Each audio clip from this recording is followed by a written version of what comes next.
The brain prefers familiar pain over unfamiliar peace because predictability feels safer than uncertainty, even when predictability hurts.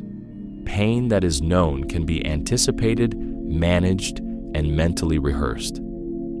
Peace that is unfamiliar requires adaptation, and adaptation demands vulnerability. The nervous system doesn't ask whether something is good for you. It asks whether it is known. From a survival perspective, familiarity equals safety. The brain learns patterns and builds expectations around them, even when those patterns involve stress, neglect, or disappointment.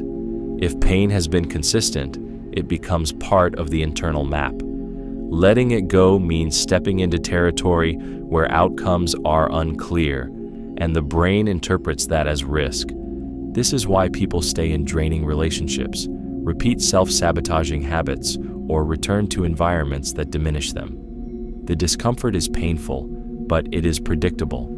Unfamiliar peace would require trusting that nothing bad is about to happen, and for a brain shaped by struggle, calm can feel like a warning sign rather than a reward. The nervous system becomes calibrated to chaos. When peace arrives, it feels empty, boring, or suspicious. The absence of tension is misread as the absence of meaning. This creates an unconscious pull back toward what hurts, not because it feels good, but because it feels recognizable. Breaking this pattern is destabilizing at first. Healing often feels worse before it feels better because the brain must learn new emotional rules. Familiar pain keeps you stuck, but unfamiliar peace feels unsafe until your nervous system learns that safety doesn't have to hurt. Most people aren't busy. They're avoiding something.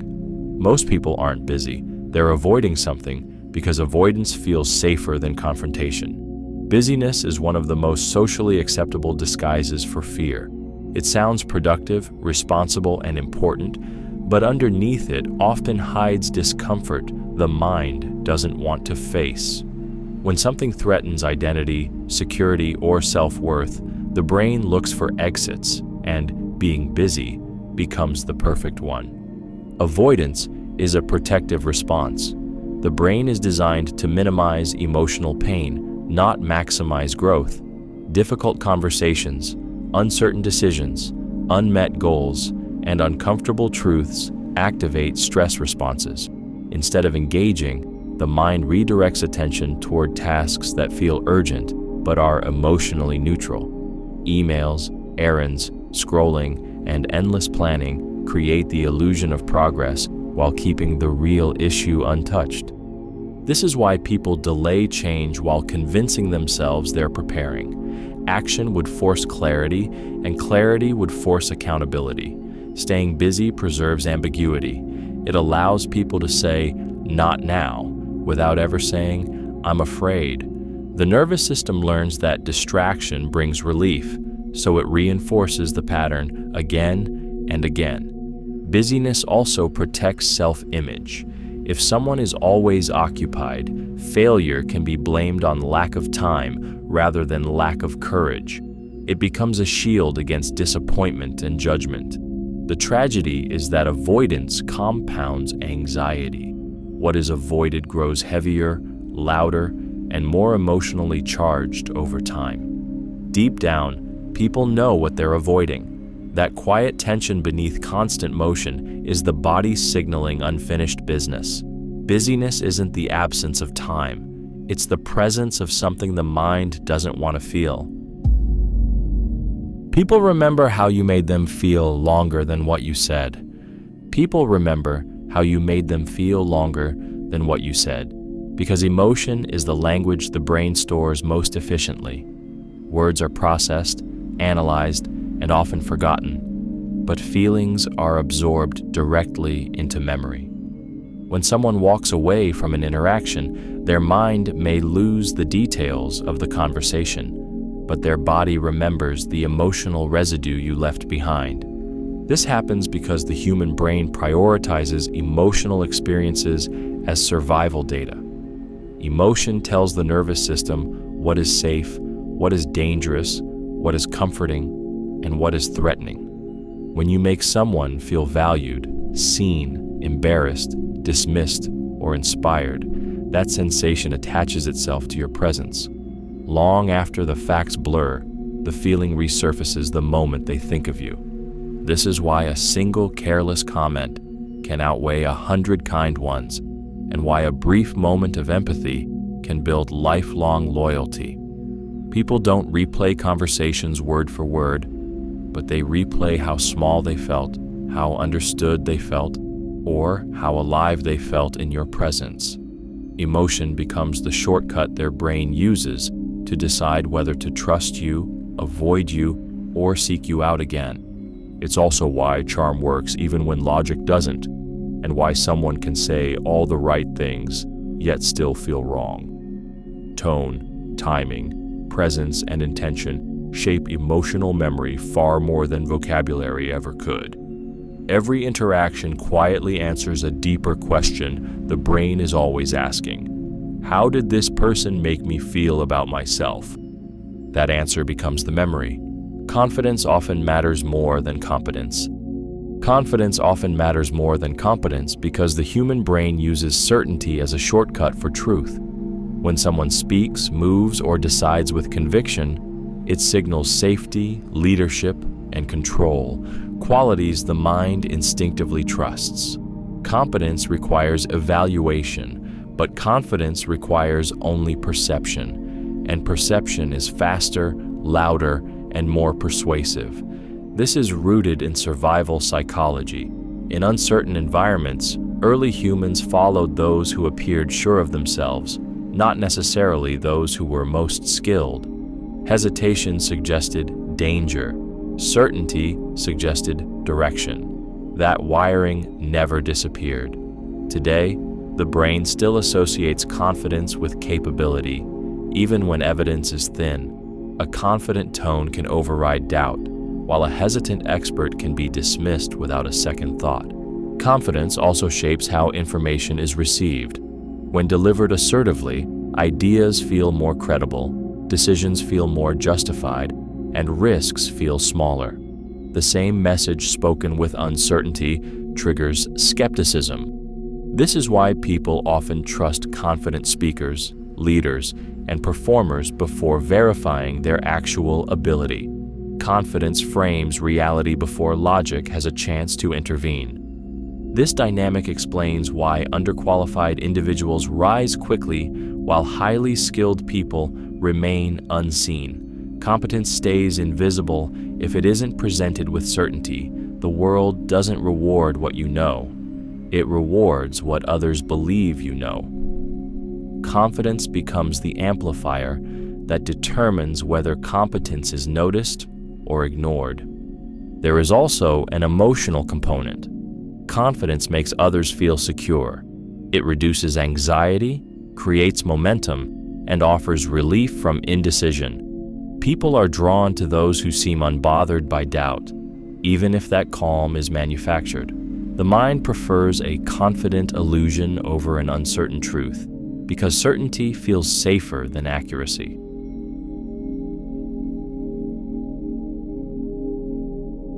We judge others by actions and ourselves by intentions. We judge others by actions and ourselves by intentions because the mind is biased towards self-protection. When observing others, we only see outcomes, what they did, what they said, and the impact it had. But when judging ourselves, we look inward, where intentions feel pure, complex, and emotionally justified. This imbalance allows us to preserve a positive self-image while holding others to a harsher standard.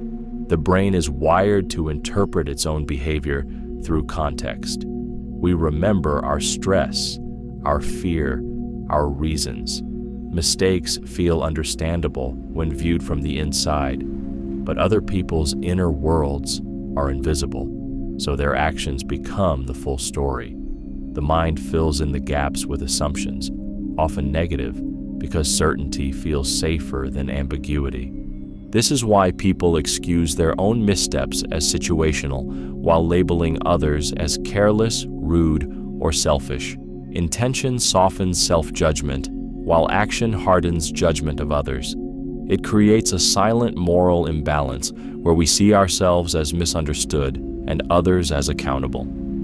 Emotion intensifies this bias. When we feel guilt or regret, our intentions become a shield against shame. Acknowledging impact would threaten identity, so the mind redirects focus to what was meant, not what occurred. This preserves self-worth but damages empathy. Over time, this pattern fractures connection. People feel judged for what they do while feeling unseen for why they did it. Relationships strain when everyone feels justified and no one feels understood. The mind isn't seeking fairness, it's seeking emotional survival, even if that survival comes at the cost of understanding others as generously as we understand ourselves. Silence makes insecure people uncomfortable. Silence makes insecure people uncomfortable because it removes the noise they use to regulate their sense of worth. When words stop, there is nothing to hide behind, no validation to grab, no reactions to control, no reassurance to collect. Silence forces the mind inward, and for an insecure person, what waits inside feels threatening. The brain of someone who lacks inner stability relies heavily on external feedback. Conversation becomes a way to measure safety, approval, and status in real time. Silence interrupts that feedback loop. Without immediate signals, the mind begins to fill the gap with assumptions, usually negative ones. Am I being judged? Did I say something wrong? Do they dislike me? The uncertainty becomes unbearable. Silence also shifts power. The person who is comfortable with quiet controls the emotional pace of the interaction. For someone insecure, this loss of control feels destabilizing. Talking becomes a way to regain footing, to steer perception, to reassure themselves that they still matter in the moment. Words are used not to communicate, but to soothe internal anxiety. This is why insecure people often over-explain, interrupt, or rush to fill pauses. The silence feels loud because it amplifies self-doubt. It becomes a mirror reflecting thoughts they've been trying to outrun. Calm quiet exposes emotional dependency on validation. Those who are secure experience silence differently. They don't interpret it as rejection or threat. For the insecure, however, silence feels like abandonment in slow motion. The discomfort isn't caused by the absence of sound, but by the absence of reassurance they haven't learned to give themselves. People project their insecurities onto others. People project their insecurities onto others because facing them internally feels too threatening. The mind protects the ego by relocating discomfort outward, turning inner conflict into external judgment. What feels unbearable to acknowledge within is easier to criticize, mock, or attack when it appears in someone else. Projection is a psychological defense, not a conscious choice. When someone feels inadequate, rejected, or afraid, admitting that vulnerability would challenge their self-image. Instead, the brain shifts the emotion away from the self. The insecurity doesn't disappear. It changes location. It becomes an opinion, a complaint, or an accusation directed at someone else. This is why people often criticize traits they secretly fear in themselves. Arrogance, laziness, weakness, neediness, or incompetence are called out most aggressively by those who feel closest to those labels internally. The emotional charge behind the judgment reveals its source. The stronger the reaction, the deeper the insecurity it's protecting. Projection also preserves control. By focusing on another person's flaws, attention is diverted from one's own unresolved pain. It creates a temporary sense of superiority and relief, even though the underlying issue remains untouched. The brain chooses this relief because self-examination feels more dangerous than blame. This mechanism shapes relationships quietly and destructively. Innocent behavior becomes interpreted as a threat. Intention is replaced with assumption, and conflict grows from misdirected emotion. Recognizing projection is unsettling because it forces accountability. but awareness dissolves its power. What someone projects onto you often says nothing about you and everything about what they're running from inside themselves. Being liked is often mistaken for being respected. Being liked is often mistaken for being respected because approval feels warm while respect feels distant, and the brain confuses comfort with value. When people smile, agree, and offer praise, it creates an immediate sense of safety. Respect, however, is quieter. It doesn't always feel good in the moment, and it doesn't always come with reassurance. Liking is rooted in emotional ease. It comes from being agreeable, accommodating, and non-threatening. Respect is rooted in boundaries, consistency, and perceived strength.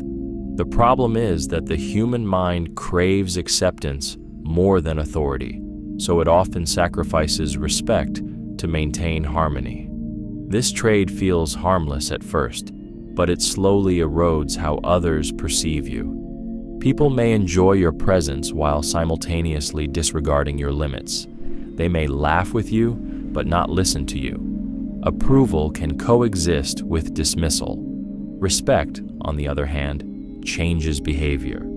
It influences how seriously your words are taken, how your time is valued, and how your boundaries are treated when you're not in the room. This confusion is reinforced by social conditioning.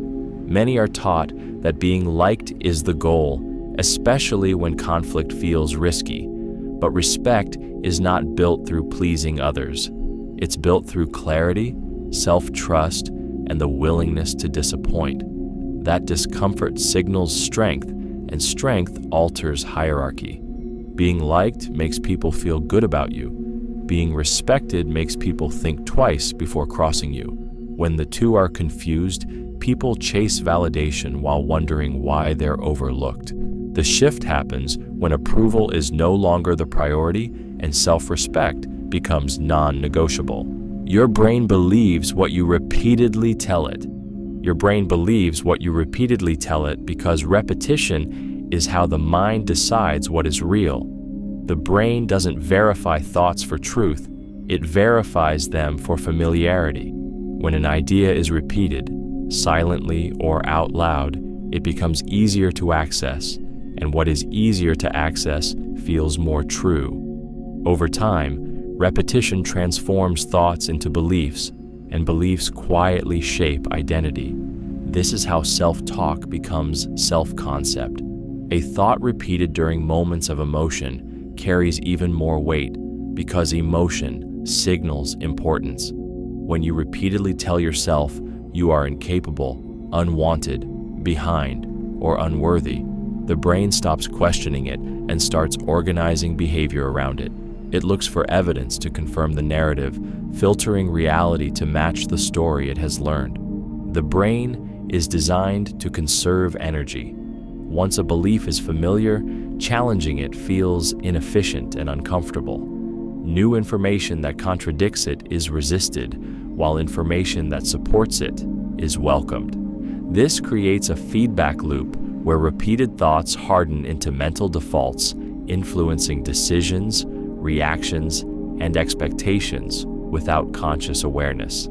This mechanism works the same way for empowering narratives. Repeated messages of capability, safety, and growth slowly recalibrate the nervous system. At first, they feel false because they are unfamiliar, but familiarity, not accuracy, is what the brain responds to first.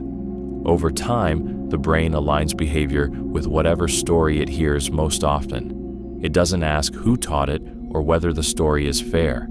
It simply adapts. What you repeat becomes what you expect, and what you expect becomes what you notice, shaping your reality from the inside out. People fear rejection more than failure. People fear rejection more than failure because rejection threatens belonging, and belonging is tied directly to survival. Failure is an event. Rejection feels like a judgment of identity. When people fail, they can blame circumstances, timing, or lack of skill. When they are rejected, the mind interprets it as something being wrong with who they are. The brain is wired to prioritize social acceptance. For most of human history, being excluded from the group meant danger, isolation, or death. That ancient wiring still operates beneath modern logic. Even today, rejection activates the same neural pathways as physical pain. The nervous system reacts as if something vital has been taken away. Failure can be private. Rejection is relational.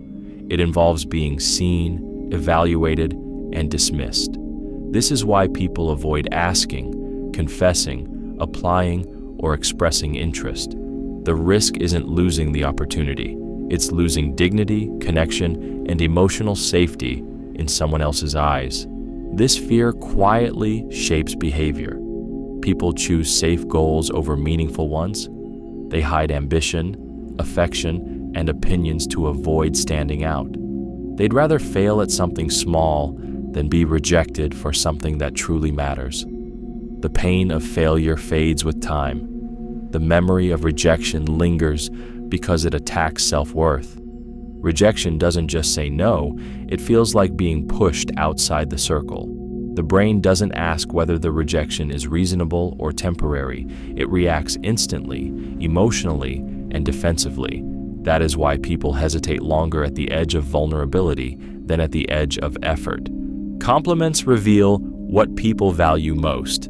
Compliments reveal what people value most because praise is rarely random. When someone notices and highlights a trait in another person, they are unconsciously revealing what their own mind prioritizes, admires, or longs for. The words may be directed outward, but the meaning points inward.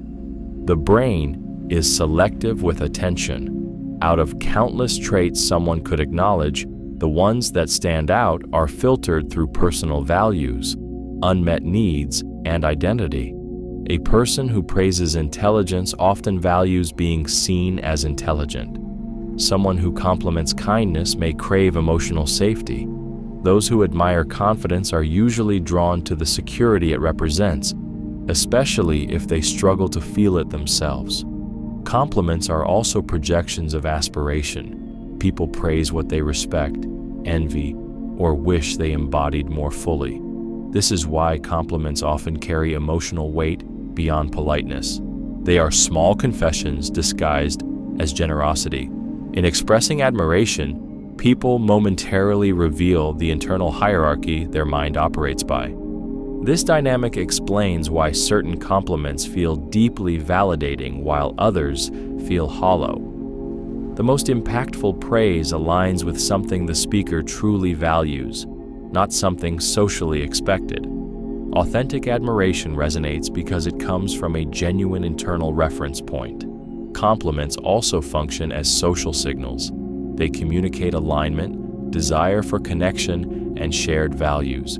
The brain uses them to build rapport while subtly revealing its priorities. If you listen closely, compliments become psychological fingerprints.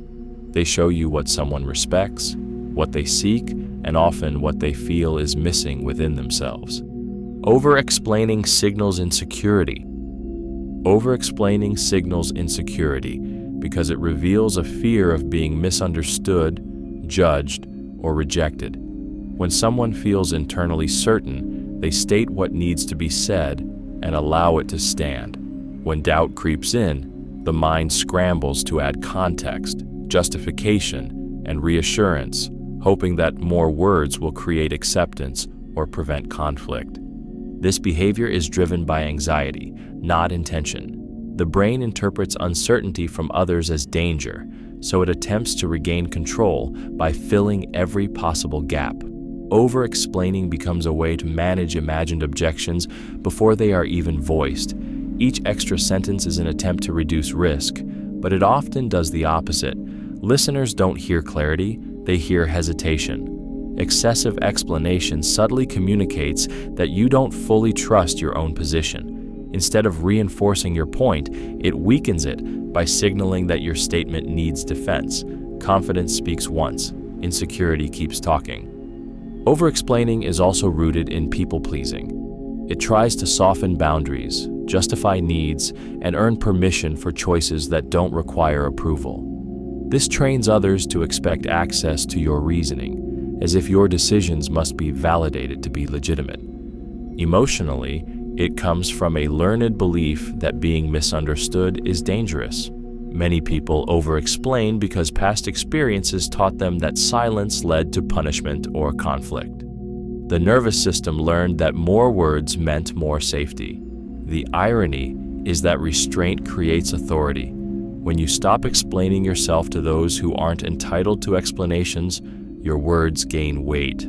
Silence leaves space for confidence to be felt rather than proven. Loneliness can exist even in crowded rooms. Loneliness can exist even in crowded rooms because it is not caused by the absence of people, but by the absence of connection. The brain does not measure belonging by proximity.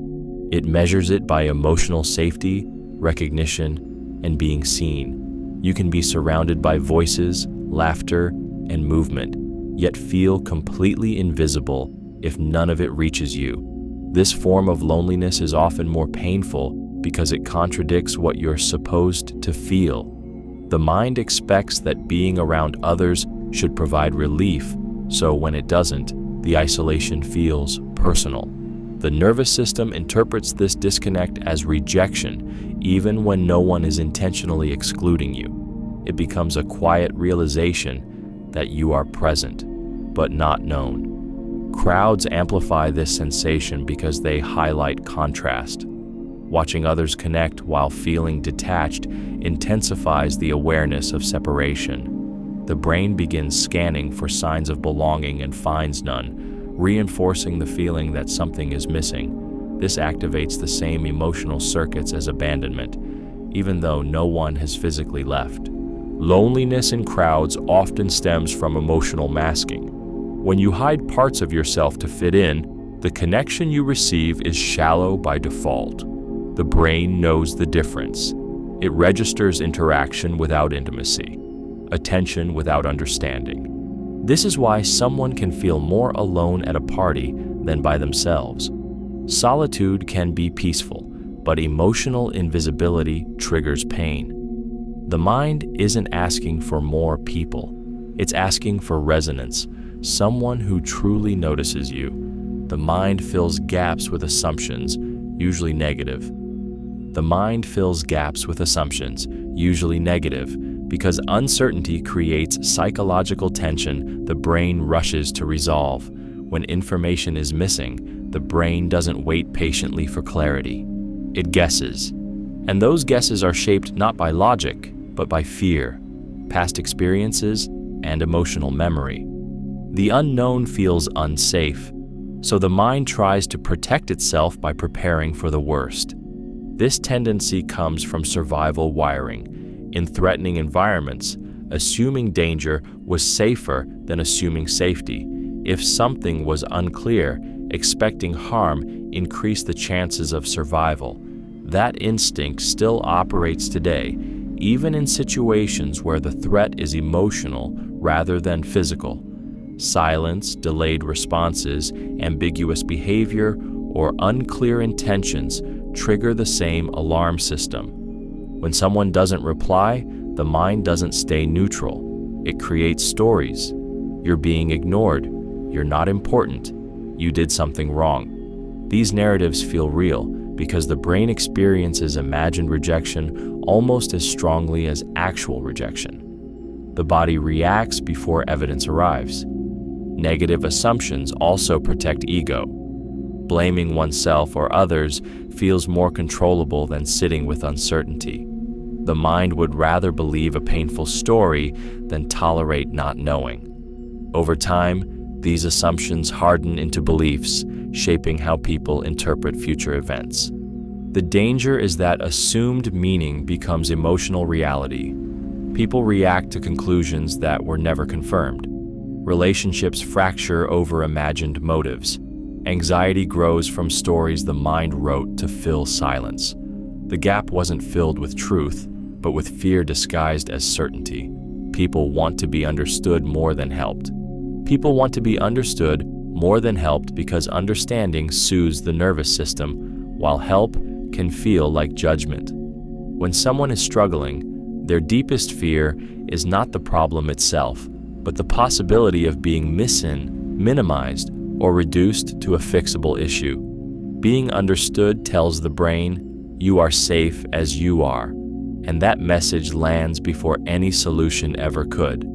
The moment help is offered too quickly, it can signal that the listener is uncomfortable with the emotion being expressed. Advice, even when well-intentioned, can feel like a subtle rejection of someone's experience. It implies that the feeling needs to be changed rather than acknowledged. The brain interprets this as distance, not care. Understanding works differently. When someone feels truly heard, their emotional load decreases. The nervous system shifts out of defense because it no longer needs to prove the pain is real. Validation doesn't solve the problem, but it creates the internal stability required to face it.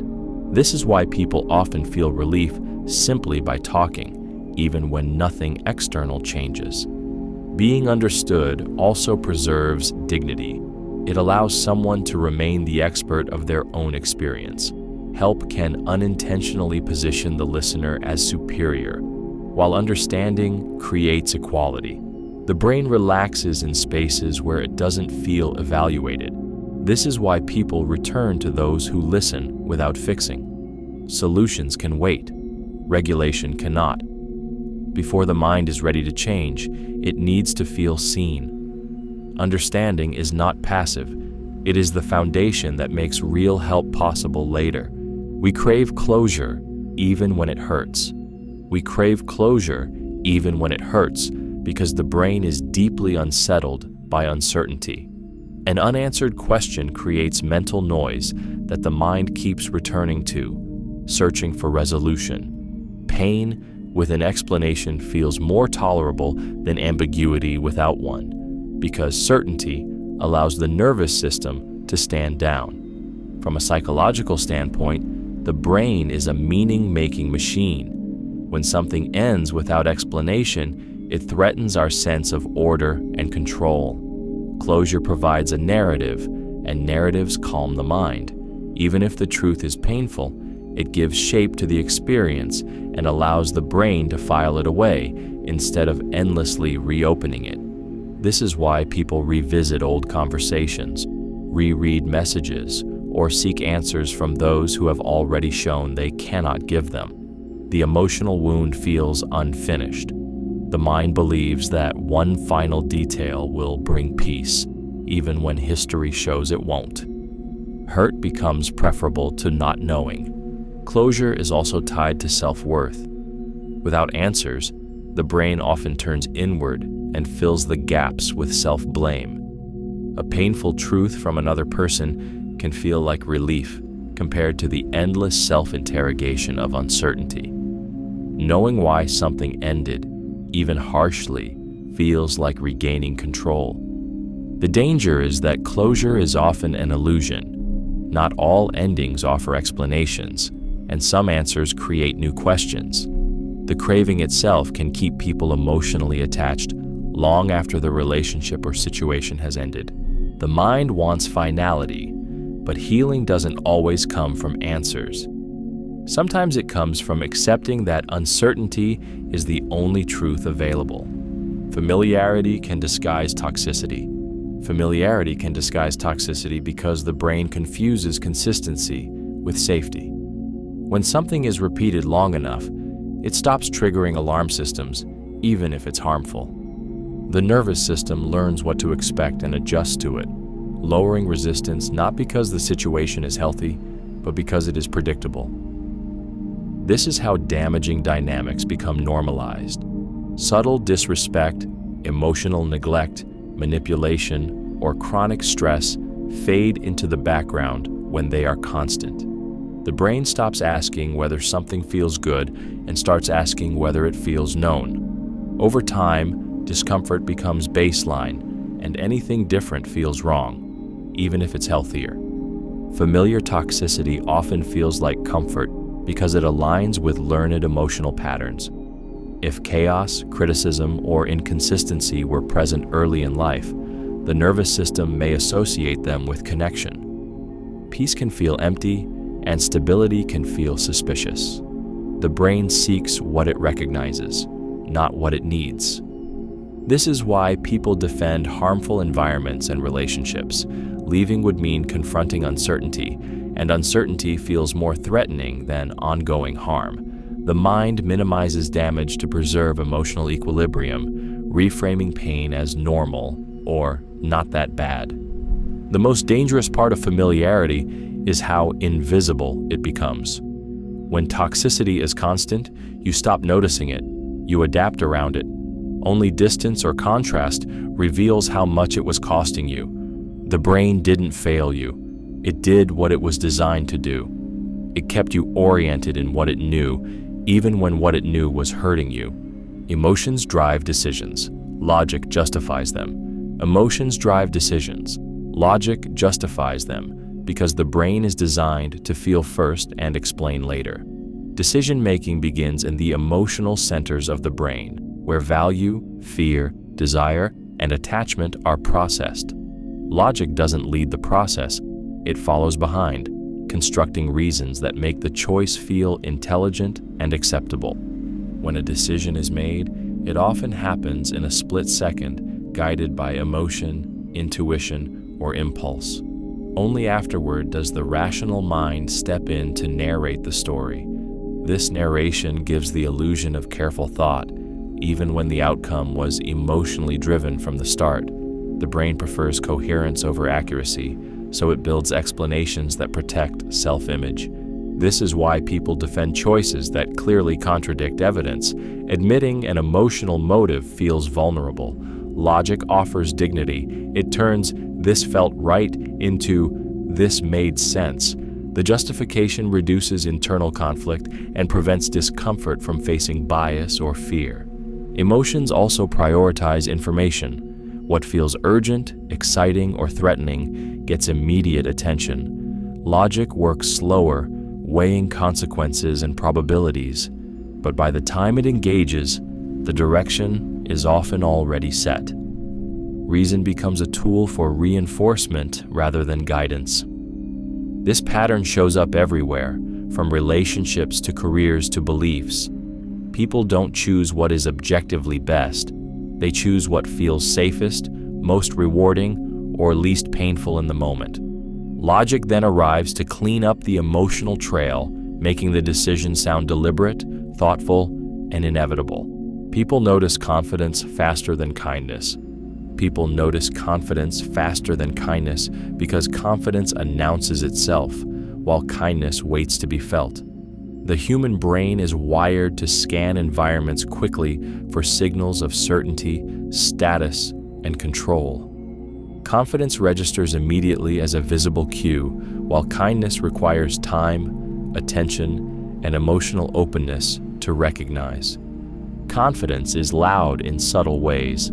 It shows in posture, eye contact, tone of voice, and decisiveness.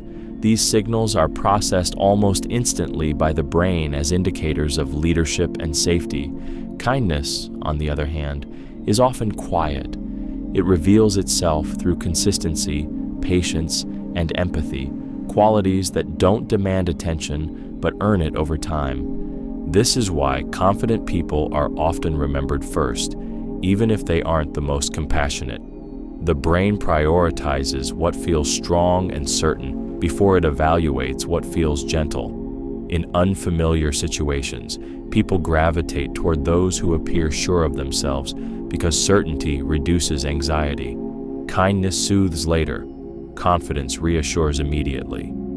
There is also a social conditioning element.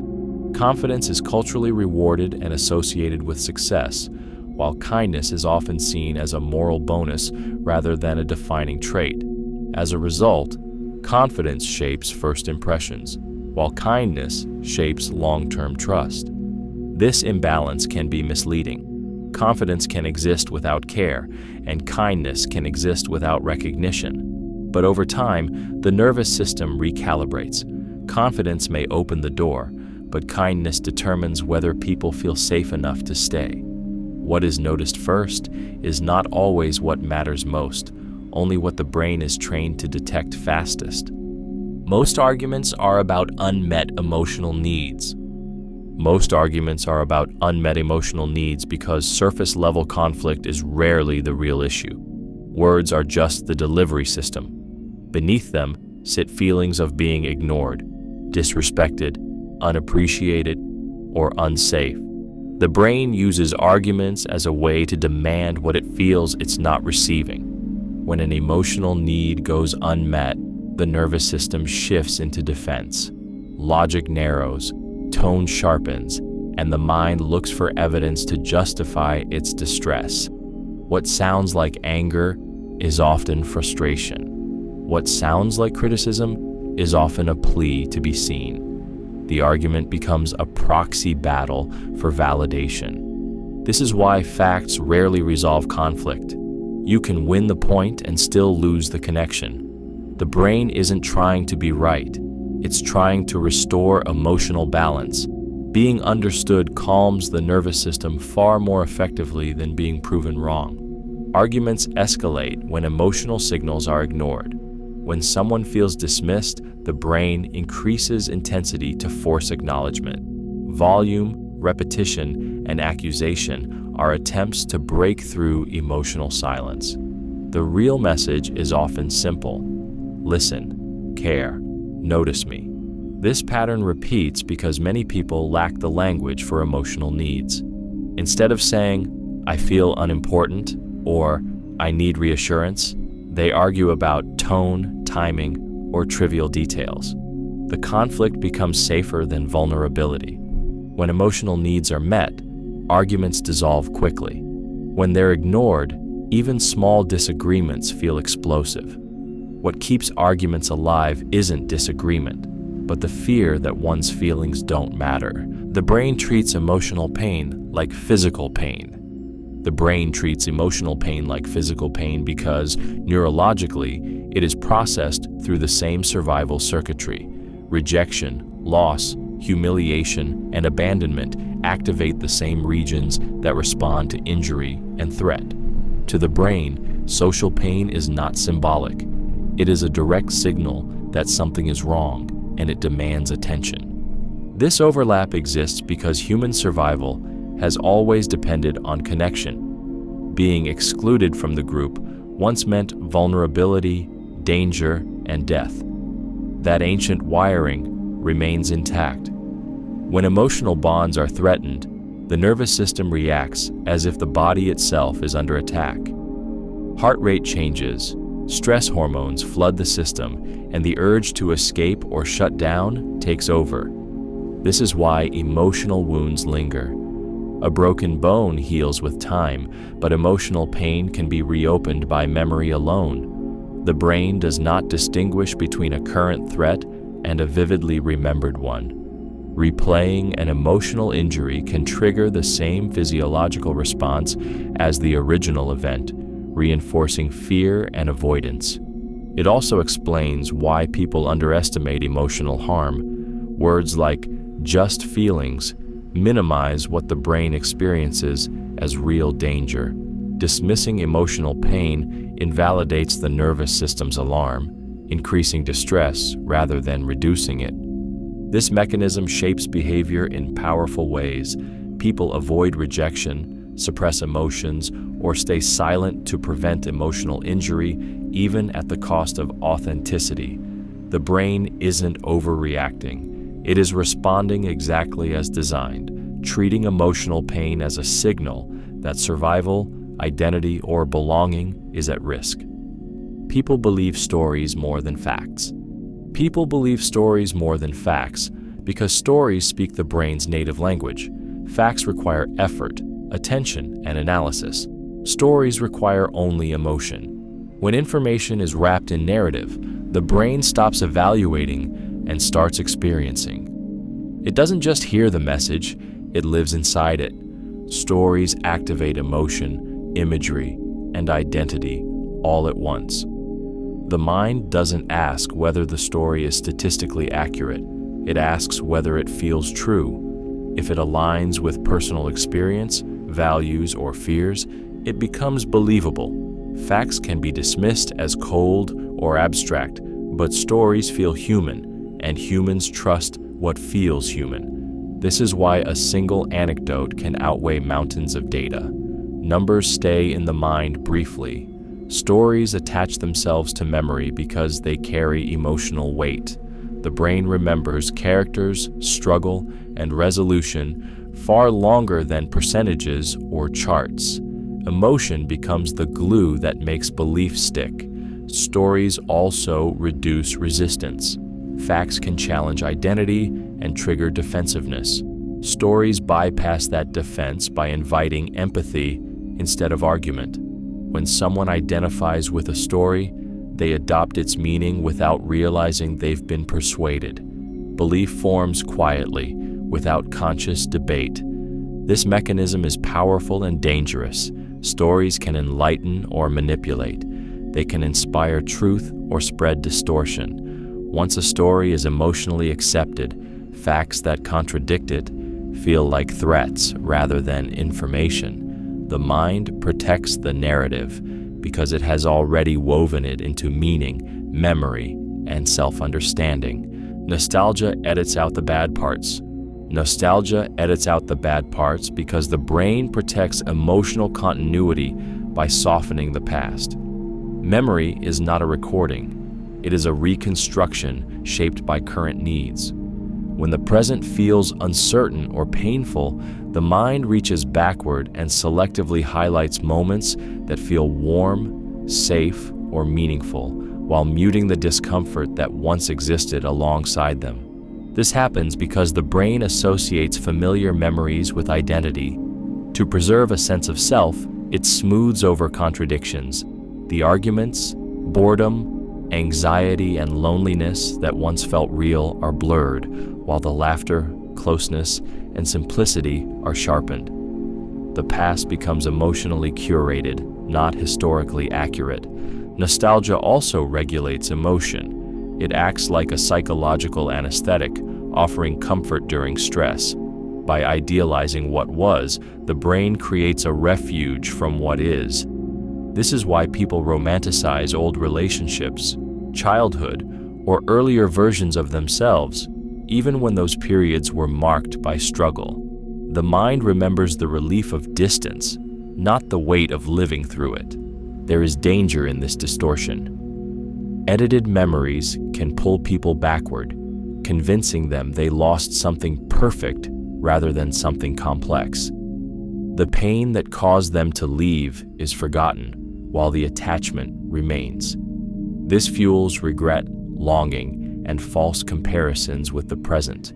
Nostalgia is not longing for the past as it was. It is longing for how remembering it makes you feel now. The brain isn't trying to tell the truth. It's trying to soothe you. Being ignored hurts more than being disliked. Being ignored hurts more than being disliked because rejection still acknowledges your existence while silence erases it.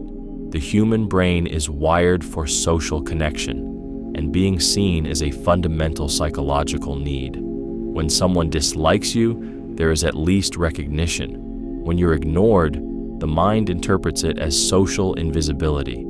From a survival perspective, exclusion was dangerous. Being ignored by the group meant vulnerability and isolation, so the brain evolved to treat it as a serious threat. This is why silence triggers anxiety more intensely than open conflict. Dislike can be confronted. Ignorance leaves nothing to hold on to. Being ignored creates a vacuum the mind desperately tries to fill.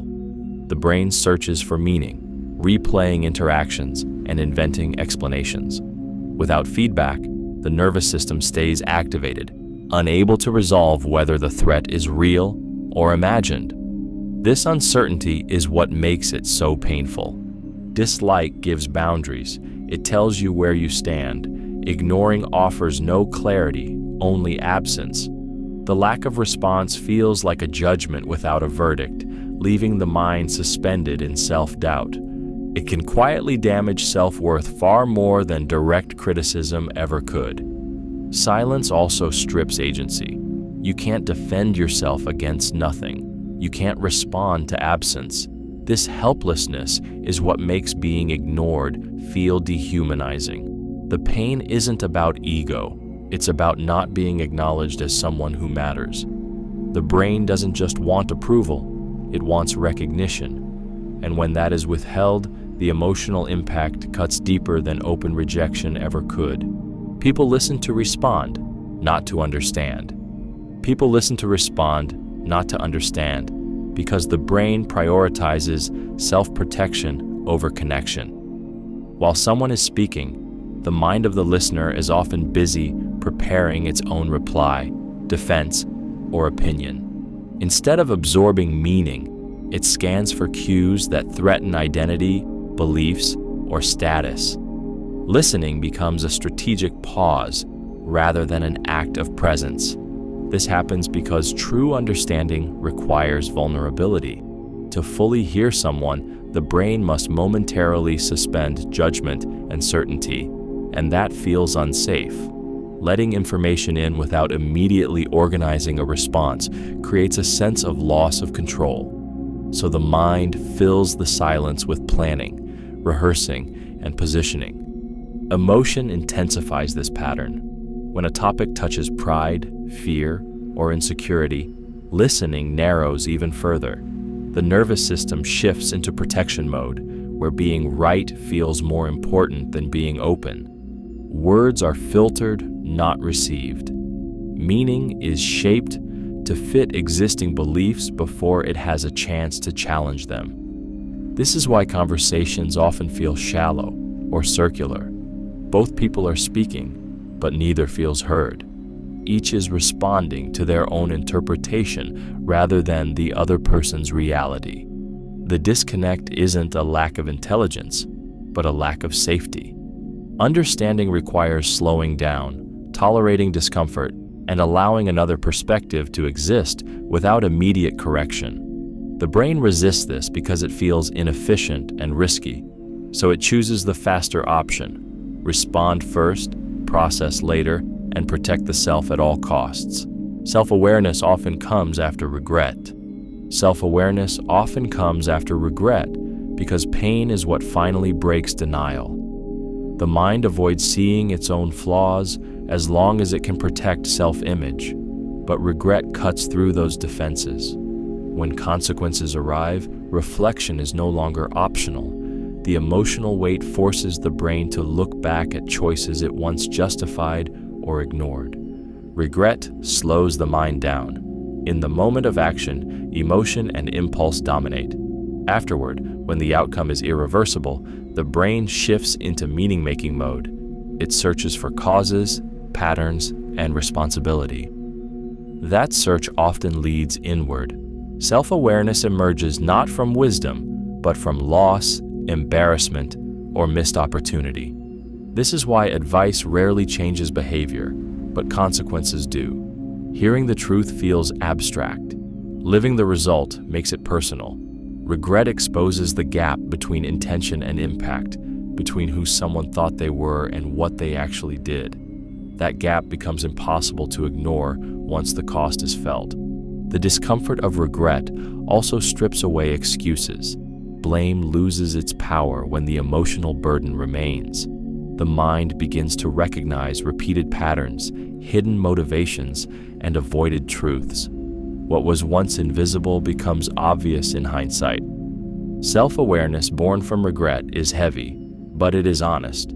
It doesn't arrive gently. It arrives when the mind can no longer protect itself from reality. Awareness often isn't chosen. It's forced into existence by the pain of realizing too late what could have been done differently. Fear of judgment shapes most behavior. Fear of judgment shapes most behavior because humans are wired to survive through belonging. Long before logic or self-expression mattered, acceptance meant safety. Rejection meant danger. That ancient wiring still runs quietly beneath modern choices, steering behavior long before conscious reasoning steps in. The brain constantly scans social environments for cues of approval or disapproval. Every action, word, and decision is subtly filtered through a single question: How will this be perceived? This is why people soften opinions, hide ambitions, suppress emotions, and perform versions of themselves that feel acceptable rather than authentic. The nervous system learns that being judged threatens connection, and connection feels essential. Judgment doesn't have to be real to be powerful. Anticipated judgment is often enough. The brain imagines criticism, ridicule, or exclusion and responds as if it's already happening. This imagined threat triggers self-censorship, procrastination, and conformity. People don't need to be told not to stand out. They learn it through observation and memory. Fear of judgment also explains why people seek validation before taking risks. Approval acts as permission to exist freely. Without it, the mind hesitates, waiting for reassurance that may never come. Even success can feel unsafe if it invites scrutiny. Most limitations are not imposed externally, but internally enforced. The fear isn't of failure itself, but of being seen failing. Judgment threatens identity, and the brain will sacrifice growth to protect belonging. The mind resists change even when change is needed. The mind resists change even when change is needed because stability feels safer than improvement. The brain is designed to preserve what is familiar, not to evaluate what is optimal. Once a pattern is established, even a harmful one, it becomes encoded as known territory. Breaking that pattern signals uncertainty, and uncertainty is interpreted as risk. Change demands energy. It forces the brain to abandon automatic behavior and engage in conscious effort. That effort feels uncomfortable, exhausting, and destabilizing. Even when the current situation causes pain, the mind prefers it because it knows how to survive within it. Familiar discomfort is easier to tolerate than unfamiliar growth. This resistance is strongest when change threatens identity. Letting go of old habits, roles, or beliefs can feel like losing a part of yourself. The brain clings to the past because it offers continuity, even if that continuity limits potential. Staying the same preserves a sense of self, while change asks the question, who am I without this? Fear also plays a role. Change exposes the possibility of failure, regret, or loss. If you don't try, you don't have to face proof that something might not work. The mind uses resistance as a shield against disappointment. This is why insight alone rarely creates transformation. Knowing what needs to change doesn't override the brain's need for safety. Change begins only when discomfort with the current state outweighs fear of the unknown, and the nervous system learns that survival doesn't require staying the same. People confuse attachment with love. People confuse attachment with love because attachment feels intense, urgent, and emotionally consuming. The brain interprets intensity as importance, especially when fear is involved. Attachment is driven by anxiety, need, and the desire for security, while love is driven by choice, care, and emotional safety. But the nervous system often can't tell the difference when attachment is activated.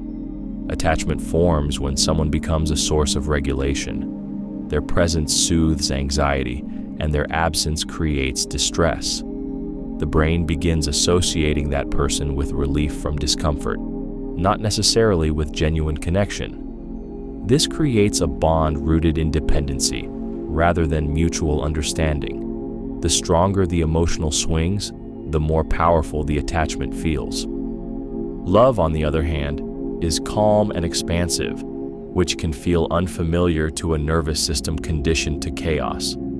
Stability doesn't trigger the same adrenaline or fear, so it can be mistaken for boredom. Attachment keeps the brain in a constant state of alertness, interpreting obsession, jealousy, and longing as proof of depth.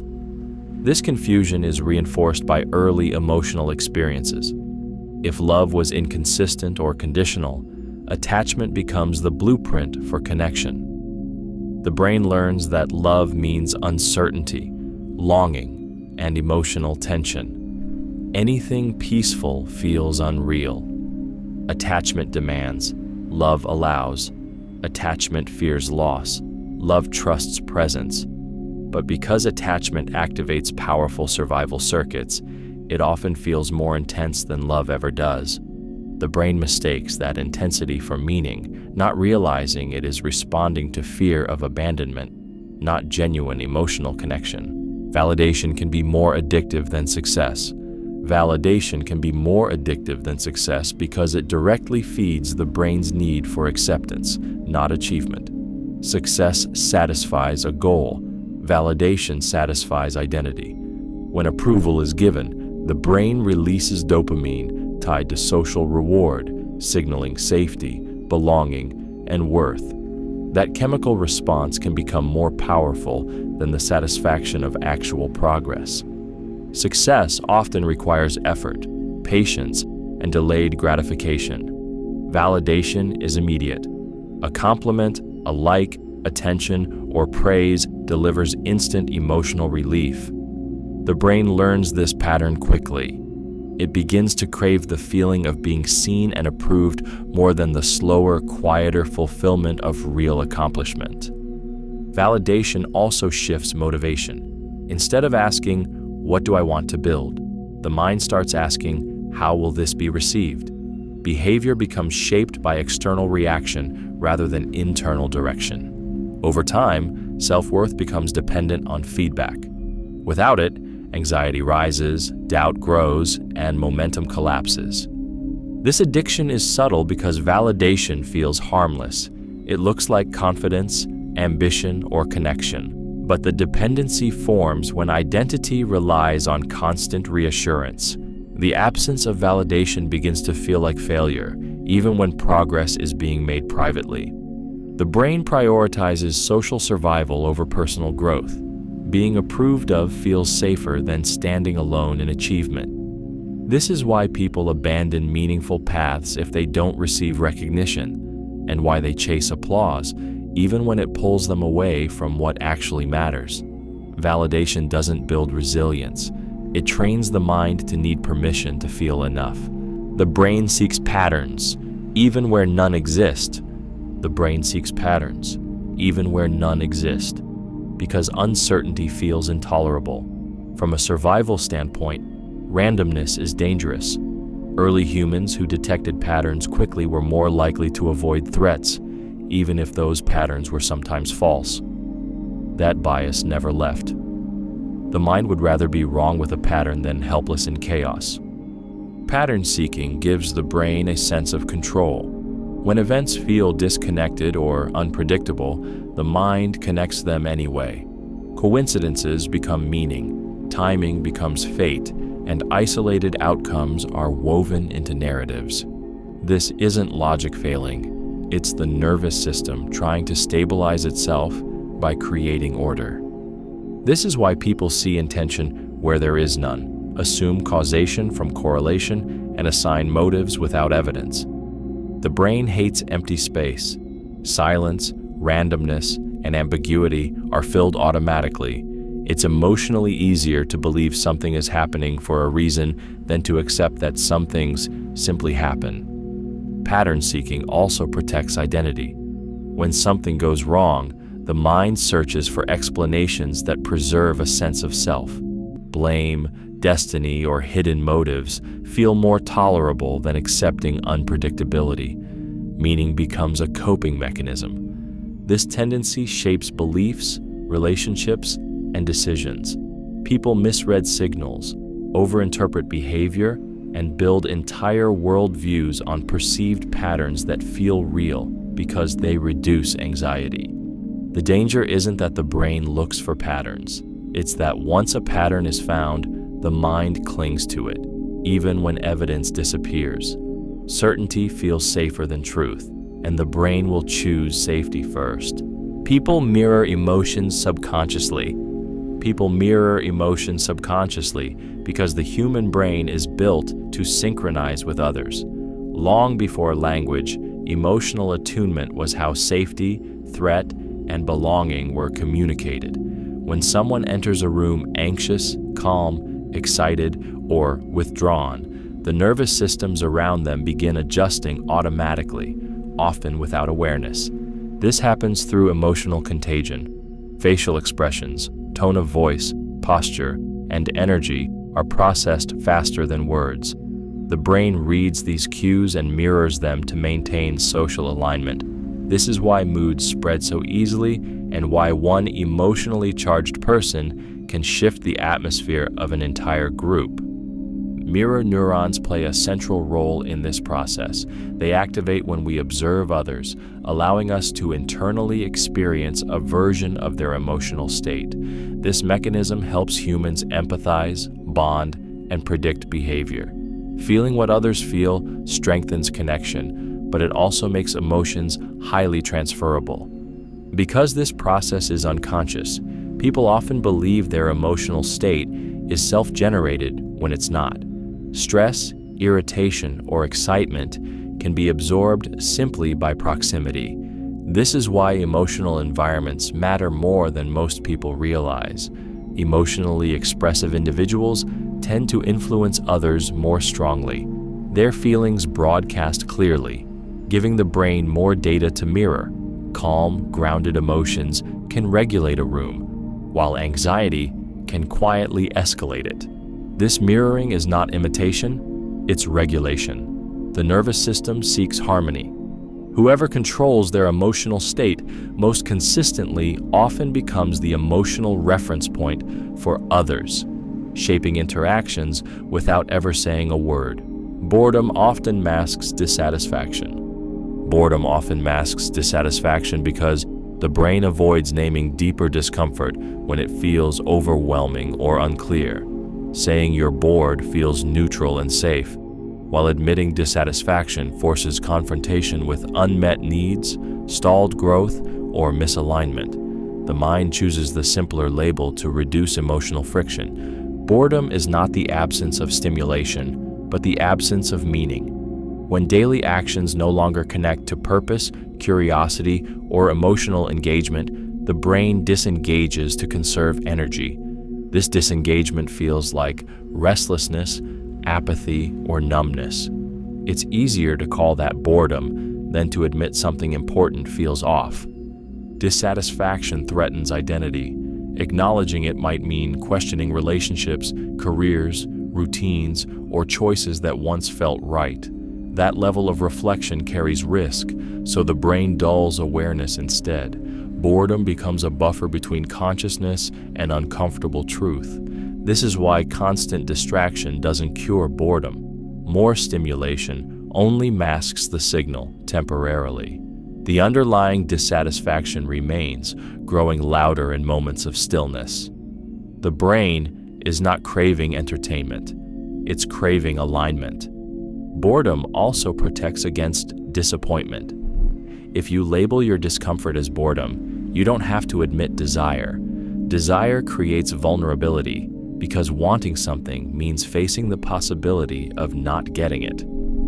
Boredom feels passive, but dissatisfaction is active and demanding. The mind uses boredom as a quiet alarm, not to annoy you, but to signal that something meaningful is being neglected. We assume others think about us more than they do. We assume others think about us more than they do because the mind places itself at the center of its own experience. You live inside your thoughts, your mistakes, your appearance, your words, so the brain quietly assumes everyone else is doing the same. This creates an illusion of constant observation, even when none exists. The brain uses itself as the reference point for reality. Since your actions feel loud and significant to you, it overestimates their impact on others. A small slip, an awkward moment, or a single comment can replay endlessly in your mind while everyone else has already moved on. Their attention shifted the moment something else demanded it. This bias is intensified by insecurity. When self-worth feels fragile, the mind becomes hyper-aware of social cues. Neutral expressions are interpreted as judgment. Silence becomes disapproval. The brain fills the gap by assuming scrutiny, because being noticed feels more plausible than being irrelevant. In reality, most people are consumed by their own internal narratives. They are replaying their own mistakes, worrying about their own image, and navigating their own anxieties. Your presence is brief in their mental space, often no longer than the moment you're interacting with them. Believing others are constantly thinking about you creates unnecessary pressure. It fuels self-censorship, overthinking, and fear of exposure. The truth is quieter and less dramatic. People are not watching as closely as the mind imagines. They are too busy being the main character in their own thoughts to stay focused on yours. People remember criticism more than praise. People remember criticism more than praise because the brain is wired to prioritize threat over comfort. From an evolutionary standpoint, praise never kept anyone alive, but criticism often signaled danger, correction, or potential rejection. The mind learned to hold on to negative feedback tightly, treating it as information necessary for survival. When criticism is received, the nervous system activates, heart rate shifts, attention narrows, and memory sharpens. The brain flags the moment as important, storing it with emotional intensity. Praise, while pleasant, doesn't trigger the same alert system. It feels good, but it doesn't demand vigilance, so it fades faster. Criticism also interacts with identity.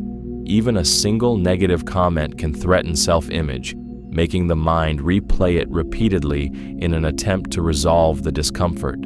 The brain asks, "Is this true?" and keeps returning to the question, reinforcing the memory each time. Praise rarely provokes that kind of internal interrogation. This imbalance explains why 10 compliments can be erased by one cutting remark. The mind treats criticism as a warning label, while praise feels optional. It also explains why people remember insults from years ago, but forget kind words from yesterday. The danger lies in internalization. Repeated criticism becomes internal dialogue, shaping self-perception long after the speaker is gone. The brain doesn't remember criticism because it enjoys pain. It remembers it because it's trying to protect you from future harm, even when that protection becomes the harm itself. Control feels safer than trust. Control feels safer than trust because control creates the illusion of certainty. When you control outcomes, people, or environments, the brain believes it can prevent pain. Trust, on the other hand, requires surrendering that illusion and accepting vulnerability. The nervous system interprets that surrender as exposure, even when the risk is minimal. Control reduces anxiety by narrowing possibilities. If everything is managed, predicted, or contained, the mind doesn't have to prepare for surprise. Trust opens the door to unpredictability, and unpredictability activates fear. This is why people micromanage, overplan, or emotionally withhold. Control becomes a coping mechanism disguised as responsibility. Past experiences reinforce this pattern. When trust has been broken, the brain learns that relying on others leads to harm. Control then becomes a form of self-protection. It feels empowering, but it's driven by fear rather than strength.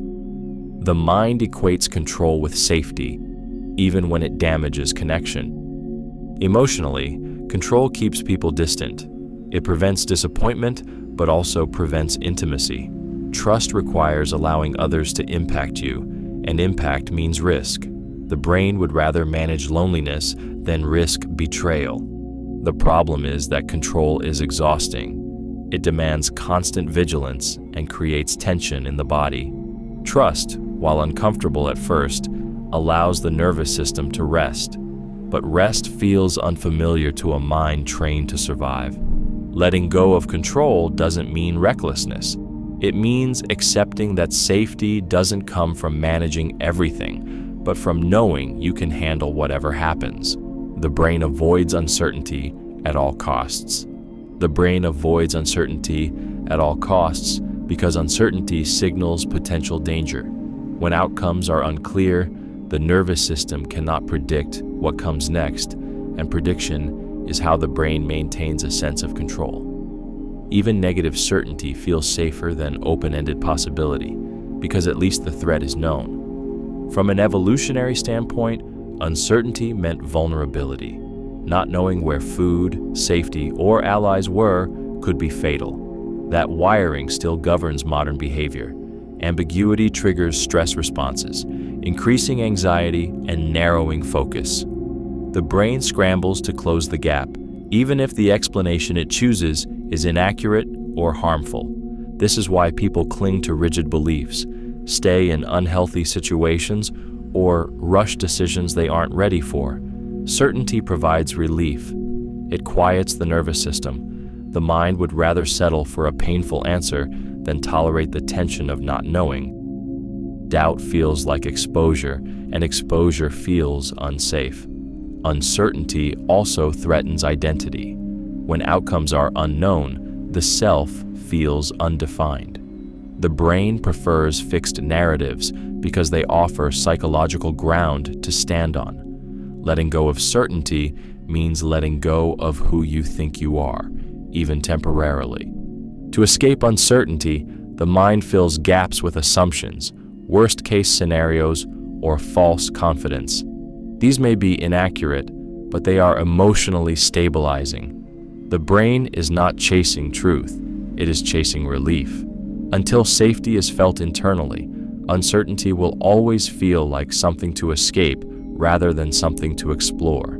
Comfort zones shrink when avoided too long. Comfort zones shrink when avoided too long because the brain recalibrates safety based on recent experience, not potential. What once felt manageable becomes intimidating when it is not revisited.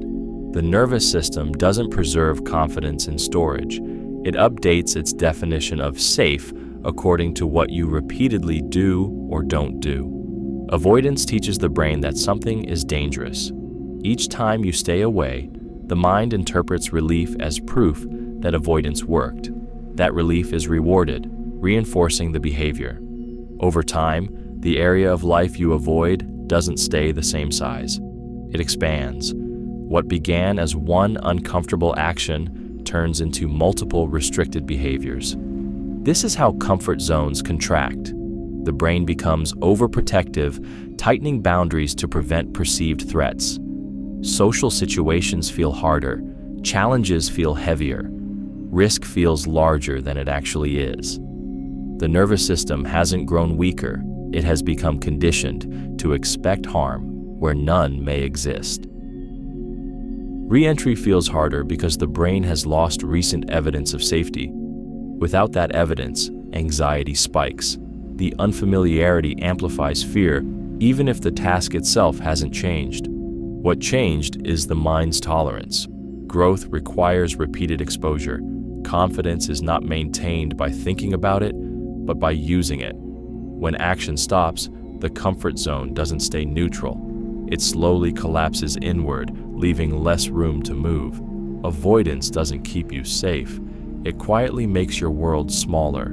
People fear being seen more than being wrong. People fear being seen more than being wrong because being seen threatens identity, while being wrong only threatens accuracy. The brain can correct mistakes quietly, but exposure feels permanent. When someone is truly seen, opinions, flaws, desires, uncertainty, it activates a deeper vulnerability than error ever could. Being wrong can be fixed. Being seen can be judged. This fear is rooted in social survival. Visibility invites evaluation, and evaluation risks rejection. The nervous system treats attention as a spotlight where flaws feel magnified. It's safer to stay partially hidden, to blend in, to be incorrect privately than authentic publicly. The brain prioritizes concealment over correction. This is why people hesitate to speak up, share ideas, or show emotion, even when they know they're right. Being wrong can be laughed off. Being seen requires standing behind something personal. It exposes values, intelligence, competence, and worth all at once. The risk feels heavier. Being seen also removes control. Once something is visible, it can be interpreted, misunderstood, or used against you. The mind prefers mistakes it can manage over exposure it cannot retract. This leads to silence, conformity, and self-editing that feels safer than authenticity. Ironically, being seen is also what creates connection, but the brain doesn't optimize for fulfillment. It optimizes for safety. So people hide brilliance, softness, ambition, and truth, not because they doubt it, but because visibility feels more dangerous than error. Being wrong bruises the ego. Being seen feels like risking the self. Emotional wounds influence future choices silently. Emotional wounds influence future choices silently because the brain learns from pain faster than from logic. When an experience causes emotional harm, the nervous system records it as a threat and adjusts behavior to avoid repeating it. This happens beneath conscious awareness, shaping decisions long before rational thought is involved. The mind doesn't need reminders. It remembers tone, timing, and the emotional aftermath. Similar situations trigger subtle stress responses, guiding choices away from perceived danger. What feels like intuition is often unhealed memory steering behavior. The body reacts first, and the mind explains later. This is why people avoid opportunities that resemble past failures, withdraw from intimacy after betrayal, or self-sabotage when success feels unfamiliar. The wound isn't loud, but it's persuasive. It whispers caution, not truth. The brain believes it's protecting you, even when it's limiting you. Because these wounds operate quietly, people often misinterpret their reactions. Fear becomes preference. Avoidance becomes logic. The emotional origin remains hidden, so patterns repeat without being questioned. The past disguises itself as personality. Emotional wounds also influence standards. What someone tolerates, demands, or fears is often calibrated by earlier pain. Unhealed experiences narrow possibility, making survival the priority over fulfillment. Healing requires bringing these silent influences into awareness. Once named, their power weakens, but until then, emotional wounds continue to make decisions behind the scenes, shaping futures based on past pain rather than present reality. People prefer simple explanations over true ones. People prefer simple explanations over true ones because simplicity reduces cognitive and emotional strain. The brain is constantly managing limited energy, and complex truths demand effort, nuance, and uncertainty. Simple explanations feel clean, complete, and emotionally satisfying, even when they distort reality. True explanations are often layered, uncomfortable, and incomplete.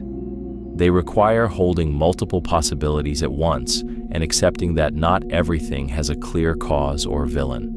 The brain resists this because ambiguity triggers anxiety. A simple story provides closure, and closure calms the nervous system. It offers a sense of control, even if that control is built on illusion. This is why people gravitate toward labels, stereotypes, and single-cause narratives. They turn complex human behavior into something easily digestible. They're lazy. It failed because of bad luck. Or, that's just how they are, replaces deeper understanding. The mind isn't searching for accuracy, it's searching for relief from mental tension. Emotion plays a central role. When something hurts, a simple explanation protects identity.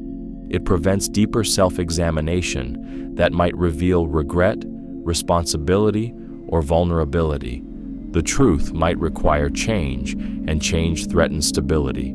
Simplicity allows people to move on without transforming. Simple explanations spread faster because they feel intuitive. They require no emotional investment, only acceptance. The brain rewards them with certainty and speed. Truth, on the other hand, asks for patience and discomfort. And for a mind wired to avoid both, simplicity will almost always win. The brain prioritizes short-term relief over long-term growth. The brain prioritizes short-term relief over long-term growth because its primary job is to reduce discomfort now, not to optimize fulfillment later. Immediate relief signals safety to the nervous system. Growth, on the other hand, requires uncertainty, effort, and temporary pain. Faced with that choice, the brain almost always chooses what soothes fastest. This preference is rooted in survival wiring. In dangerous environments, immediate comfort increased chances of staying alive. Delayed rewards were irrelevant if survival wasn't guaranteed. That instinct remains active, even when the threat is emotional rather than physical. Stress, fear, boredom, and discomfort trigger the brain to seek the quickest escape. Short-term relief comes in many forms: distraction, avoidance, numbing, procrastination, reassurance. Each provides an instant reduction in tension. The brain rewards this with dopamine, reinforcing the behavior. Long-term growth offers no immediate payoff. Its rewards are distant, abstract, and uncertain, making them less appealing to an anxious nervous system. This is why people choose what feels good now over what builds strength later. The mind convinces itself that relief is necessary, even when it comes at the cost of progress. Over time, this creates a cycle where discomfort is avoided rather than processed, and growth is delayed indefinitely. The brain doesn't resist growth because it's harmful. It resists growth because growth feels unsafe in the moment. Relief quiets the alarm. Growth requires sitting with it. Without conscious effort, the brain will always choose the path that reduces pain fastest, even if it keeps you exactly where you are. Confidence is learned, not innate. Confidence is learned, not innate, because the brain builds certainty through evidence, not birthright. No one arrives knowing they are capable. Confidence emerges when the nervous system repeatedly experiences action without catastrophic consequences. It is not a personality trait, it is a conditioned response to survival data. The brain learns confidence the same way it learns fear, through exposure, repetition, and interpretation. Each time a person acts and survives discomfort, the nervous system updates its expectations. What once felt threatening becomes familiar. What felt impossible becomes manageable. Confidence is simply the memory of resilience being recalled in advance. This is why confidence fluctuates across situations. Someone can feel powerful in one environment and invisible in another. The difference is not identity, but learned safety. Where the brain has proof of competence, confidence appears. Where it lacks experience, hesitation fills the gap. Early experiences shape this learning. Encouragement, autonomy, and recovery from failure teach the brain that effort does not equal danger. Conversely, punishment and humiliation teach avoidance. But learned patterns are not permanent. The brain remains plastic. New experiences can rewrite old conclusions. Confidence grows quietly. It forms in moments no one applauds, when action is taken despite uncertainty. Over time, the nervous system stops treating challenge as threat. What looks like natural confidence from the outside is often the result of repeated self-trust built through discomfort. Confidence isn't something you are born with. It's something your brain learns is allowed. We justify habits that harm us. We justify habits that harm us because the brain is more invested in consistency than well-being. Once a behavior becomes familiar, the mind works to protect it, even when it causes damage. Letting go of a habit threatens identity, routine, and emotional comfort, so the brain reshapes reality to make the habit feel reasonable. This justification is a defense mechanism. Admitting a habit is harmful would require change, effort, and discomfort. Instead, the mind minimizes consequences, compares downward, or reframes the behavior as deserved, temporary or necessary. Logic is recruited not to tell the truth, but to reduce internal conflict. Habits often serve an emotional purpose before they become destructive. They soothe anxiety, numb pain, or create a sense of control. The brain remembers the relief, not the cost. Over time, the habit becomes associated with safety, even as it slowly erodes health, relationships, or self-respect. Because of this, people defend habits they openly criticize in others. Awareness exists, but emotional attachment overrides it. The brain prefers a familiar coping mechanism over an uncertain alternative, even if that alternative is healthier. Justification also protects self-image. Accepting harm would mean admitting vulnerability or poor judgment. Rationalizing allows the mind to stay intact while the behavior continues. Change becomes possible only when the discomfort caused by the habit outweighs the comfort it provides. Until then, the brain will keep explaining away the damage to avoid confronting the loss of what once felt like relief. People often want permission, not advice. People often want permission, not advice, because advice implies direction, while permission provides emotional safety. When someone shares a dilemma, the mind is rarely undecided about what it wants. More often, it is afraid of the consequences of choosing it. Asking for advice becomes a way to test whether a choice will be socially or emotionally acceptable. The brain is deeply sensitive to rejection and judgment. Acting alone means carrying full responsibility for the outcome. Permission spreads that weight. If someone else validates the choice, the nervous system relaxes. The decision feels safer, not because it's better, but because it's no longer made in isolation. Advice forces confrontation with reality. Permission soothes anxiety without requiring immediate change. This is why people often ignore practical guidance, but cling to statements that affirm what they already feel. They are listening for reassurance, not strategy. The brain wants relief first, solutions second. This pattern is shaped by social conditioning. Approval has always been tied to belonging. When choices risk disrupting relationships, identity, or self-image, the brain seeks external confirmation before acting. Permission functions as a psychological shield against guilt and fear. Offering unsolicited advice can feel invalidating because it skips over this emotional need. What calms the nervous system is not being told what to do, but being told it's okay to want what you want. Once permission is felt, clarity often follows. The mind was never lacking information. It was lacking safety to choose. The brain confuses intensity with importance. The brain confuses intensity with importance because strong emotional signals demand immediate attention. Intensity feels urgent, and urgency feels meaningful. When something triggers fear, excitement, anger, or desire, the nervous system flags it as critical, regardless of whether it truly matters in the long term. This confusion comes from how the brain prioritizes information. Emotional intensity activates survival circuits designed to respond quickly. The louder the signal, the more important it feels. Calm, stable, or subtle experiences don't generate the same neurological response, so they are often overlooked, even when they are far more significant.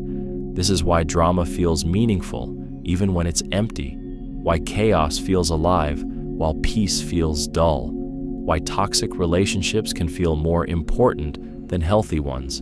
Intensity floods the brain with stimulation, creating the illusion of depth. The mind mistakes emotional spikes for value. Intensity also narrows focus. When emotions run high, the brain reduces perspective. Everything else fades into the background. This tunnel vision reinforces the belief that whatever is causing the intensity must matter most, even if it's temporary or destructive. Over time, this pattern trains people to chase emotional highs and avoid emotional quiet.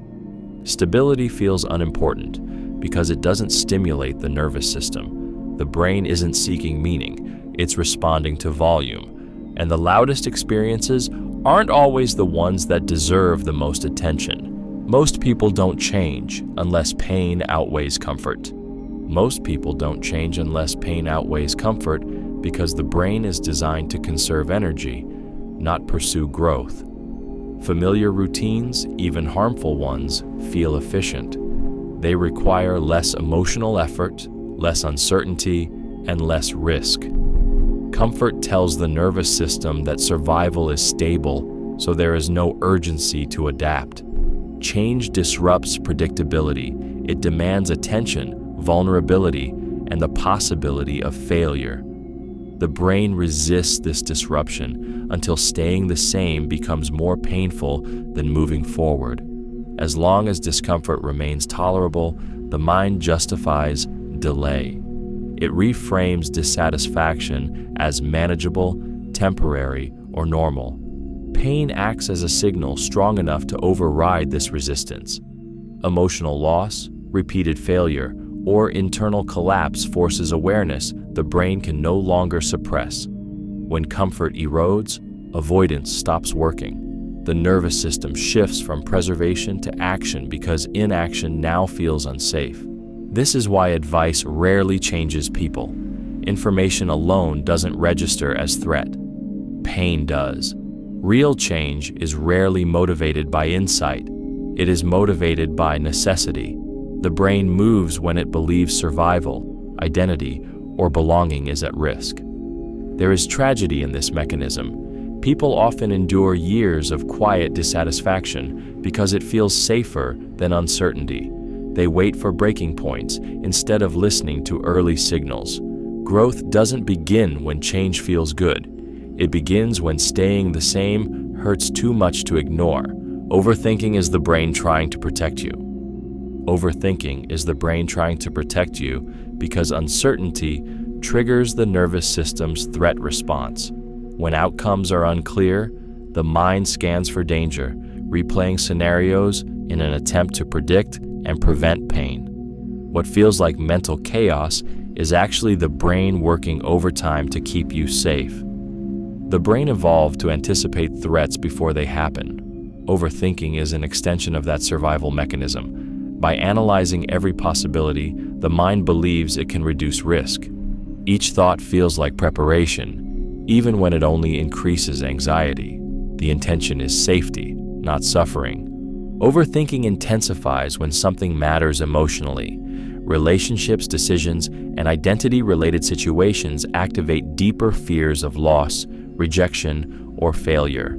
The brain responds by looping, trying to gain control through information. Thinking becomes a substitute for action because action carries visible risk. The problem is that the brain can't think its way into certainty. More thoughts don't create clarity, they create exhaustion. The nervous system stays activated, mistaking constant mental movement for protection. Rest feels unsafe because vigilance has become the norm. Many people mistake overthinking for intelligence or responsibility, reinforcing the habit. But it's driven by fear, not insight. The mind is trying to protect you from imagined pain by staying alert. Real safety comes when the nervous system learns that uncertainty isn't dangerous. Until then, overthinking persists as a protective reflex, keeping the brain busy to avoid the discomfort of not knowing. People believe what aligns with identity. People believe what aligns with identity because beliefs are not just ideas, they are anchors for the self. The brain treats identity as something that must be protected at all costs. When a belief supports who someone thinks they are, it feels safe, grounding, and emotionally stabilizing. When a belief threatens identity, the nervous system reacts as if under attack. This is why evidence alone rarely changes minds. Information that contradicts identity creates psychological danger. Accepting it would mean admitting error, losing status, or questioning one's sense of self. The brain responds by rejecting, minimizing, or rationalizing the information away. It is not defending truth, it is defending coherence. Beliefs tied to identity become emotional, not logical. They carry memories, values, and social belonging. Challenging them feels like challenging the person themselves. The brain prefers internal consistency over external accuracy because consistency maintains a stable self-image. This mechanism explains why people double down when confronted, even in the face of overwhelming facts. Admitting they are wrong would fracture the narrative they live inside. The mind chooses certainty over correctness, familiarity over growth. Identity-aligned beliefs also provide belonging. Shared beliefs signal group membership, and belonging has always been tied to survival. To abandon those beliefs risks isolation, so the brain filters reality, accepting what reinforces identity and resisting what threatens it. What someone believes is often less about truth and more about who they are allowed to be if they believe it. The mind remembers beginnings and endings best. The mind remembers beginnings and endings best because memory is shaped by emotional peaks, not equal moments. The brain doesn't record experiences like a camera. It compresses them into highlights, and the strongest impressions usually occur at the start and the finish. Those moments carry the most emotional weight, so they become anchors in memory. Beginnings matter because they set expectations. The brain uses the first moments to decide whether something is safe, interesting, or threatening. That initial emotional imprint frames everything that follows. Once a perception is formed, later information is filtered through it, often unconsciously. Endings matter because they provide closure. The final moments determine how the experience is stored and recalled. A strong ending can redeem a weak middle, while a bad ending can overshadow everything that came before. The brain prioritizes how something concludes because it signals whether the overall experience was rewarding or costly. This is why first impressions are powerful and why final words linger. Long stretches of neutral or even positive experience fade, while the opening and closing dominate recall. The middle becomes compressed or forgotten unless it contains emotional spikes. The brain does this to save energy. It simplifies complex experiences into emotional summaries. What you remember most isn't what lasted the longest, but what felt most defining at the start and the end. Those moments shape reputation, memory, and meaning long after the details disappear. Avoidance strengthens fear. Avoidance strengthens fear because the brain learns from what you don't face as much as from what you do. When something triggers anxiety and is avoided, the nervous system interprets the relief that follows as proof that the threat was real. The fear isn't reduced, it's rewarded. This creates a powerful learning loop. The brain associates avoidance with safety and exposure with danger. Each time you step away from discomfort, the mind reinforces the belief that the feared situation is something you cannot handle. The relief feels calming in the moment, but it quietly trains the nervous system to panic faster next time. Fear thrives on imagination. When something is avoided, the brain fills in the unknown with worst-case scenarios. Without real-world evidence to challenge the fear, the threat grows larger, more abstract, and more overwhelming. What was once manageable becomes intolerable simply because it remains untested. Avoidance also shrinks perceived capability. The mind concludes not only that the situation is dangerous, but that you are fragile. Confidence erodes as fear expands. This is why fears spread. Avoiding one situation makes similar situations feel unsafe too. Facing fear doesn't eliminate discomfort, but it changes the lesson the brain learns. Exposure teaches resilience. Avoidance teaches helplessness. The fear isn't powerful because the situation is dangerous. It's powerful because the brain has been taught repeatedly that escape is the only safe option. People fear abandonment more than loneliness.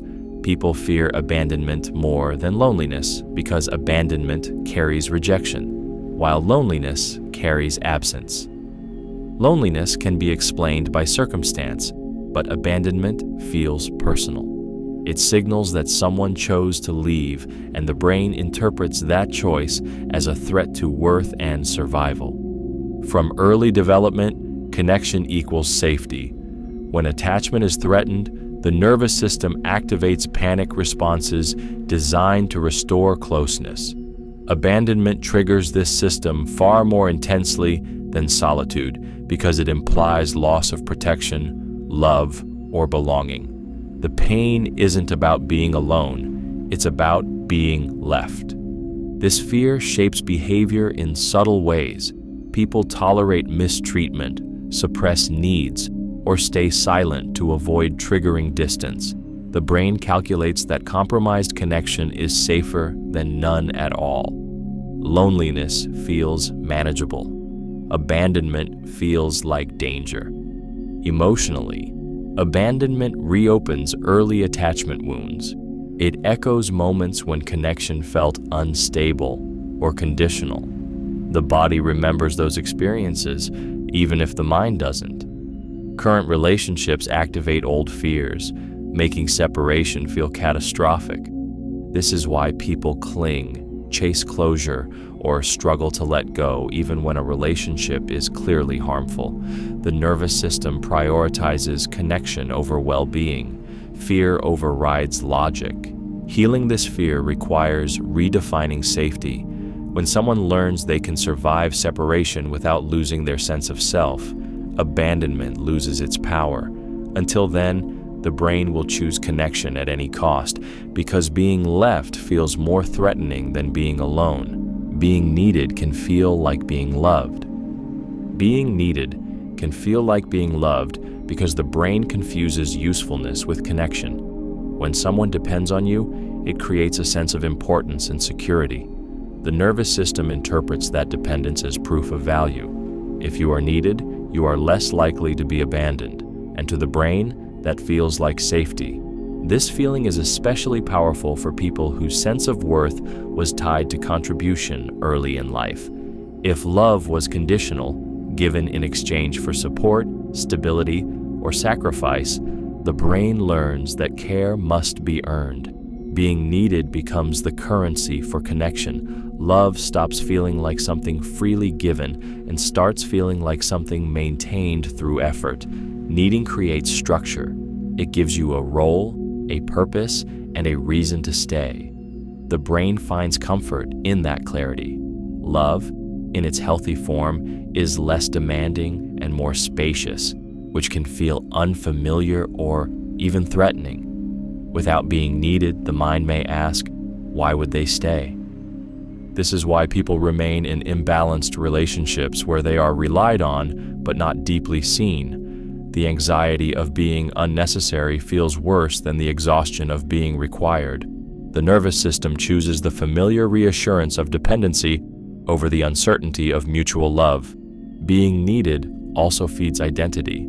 It allows someone to avoid confronting their own emptiness or unmet needs by focusing on someone else's. But need is not the same as care. Need can disappear when circumstances change. Love doesn't require constant usefulness. It requires presence, choice, and emotional safety. But when the brain equates survival with being indispensable, being needed can feel indistinguishable from being loved. The brain resists information that challenges beliefs. The brain resists information that challenges beliefs because beliefs are not just ideas, they are psychological anchors. They organize identity, predict the world, and create a sense of stability. When new information threatens them, the brain doesn't treat it as data. It treats it as danger. Beliefs help the mind conserve energy. They reduce uncertainty by offering ready-made explanations. Challenging a belief means reopening questions the brain thought were settled. That requires effort, emotional discomfort, and the possibility of being wrong. The nervous system reacts defensively, prioritizing emotional safety over accuracy. When confronted with conflicting information, the brain activates protective mechanisms. Evidence is minimized, reinterpreted, or dismissed. Sources are attacked. Motives are questioned. this isn't a conscious decision. It's an automatic response designed to preserve coherence and self-worth. Beliefs are often tied to identity. Changing them can feel like losing a part of oneself or betraying a group. The social cost of being wrong can feel heavier than the intellectual cost of staying incorrect. The brain chooses belonging over truth when forced to pick between the two. This resistance creates blind spots. The mind becomes selective, absorbing only what fits the existing narrative. Contradictory facts feel irritating, threatening, or insulting rather than informative. The brain isn't trying to be irrational. It's trying to stay intact in a world where certainty feels safer than revision. People feel safer with certainty than truth. People feel safer with certainty than truth because certainty calms the nervous system, while truth often destabilizes it. The brain is not designed to seek accuracy first. It is designed to seek safety. Certainty provides clean edges, clear explanations, and emotional closure. Truth, especially complex or uncomfortable truth, introduces ambiguity, and ambiguity feels like a threat. Certainty reduces cognitive load. When the mind believes it already knows what something means, it can relax. Questions stop looping. Doubt quiets down. Even if the belief is flawed, the sense of knowing creates emotional relief. Truth, on the other hand, often demands revision of identity, beliefs, or past choices. That kind of adjustment feels costly to the brain. This is why people cling to simple narratives, rigid opinions, and absolute explanations. They aren't always defending facts, they're defending emotional stability. Uncertainty forces the brain to stay alert, and constant alertness is exhausting. Certainty offers rest, even if it's built on illusion. The brain also associates certainty with control. Knowing, or believing you know, creates the feeling that outcomes are predictable. Truth can remove that illusion. It can reveal randomness, limitations, or lack of control, all of which activate anxiety. The mind would rather feel grounded in something solid than exposed to complexity. This is why misinformation spreads faster than nuance, and why confident falsehoods often outperform hesitant truths. Certainty feels protective, truth feels demanding, and in moments of stress, fear, or identity threat, the brain will choose emotional safety over factual accuracy without hesitation. Familiar environments shape personality. Familiar environments shape personality because the brain adapts to survive where it spends the most time. Personality is not formed in isolation. It is shaped by repeated emotional conditions, expectations, and constraints. Over time, the mind learns which traits are rewarded, which are punished, and which are necessary to stay safe. The nervous system calibrates itself to its surroundings. In unpredictable environments, vigilance becomes personality. In critical environments, self-doubt becomes personality. In emotionally distant spaces, emotional restraint becomes personality. These traits don't begin as choices. They begin as adaptations. The brain is efficient. Once it learns how to function in a specific environment, it reinforces those behaviors until they feel like identity. What started as coping becomes character. People often believe this is who they are, not realizing it's who they had to become. This is why people act differently in different settings. A person who feels confident in one environment may feel small in another. The environment activates learned patterns, not fixed traits. Personality shifts when safety shifts. Familiar environments are powerful because they rarely challenge these patterns. Repetition normalizes them. Growth feels uncomfortable, not because it's wrong, but because it disrupts learned survival strategies. When environments change, personality often follows. Given enough emotional safety, traits like confidence, openness, or assertiveness can emerge naturally. Who you are is not static. It's shaped, reinforced, and reshaped by where you spend your emotional life. Emotional intelligence predicts success better than IQ. Emotional intelligence predicts success better than IQ because the brain operates in social environments before it operates in logical ones. Intelligence may solve problems, but emotional intelligence determines which problems you're trusted to solve. The ability to read emotions, regulate reactions, and navigate relationships directly influences opportunity, influence, and resilience.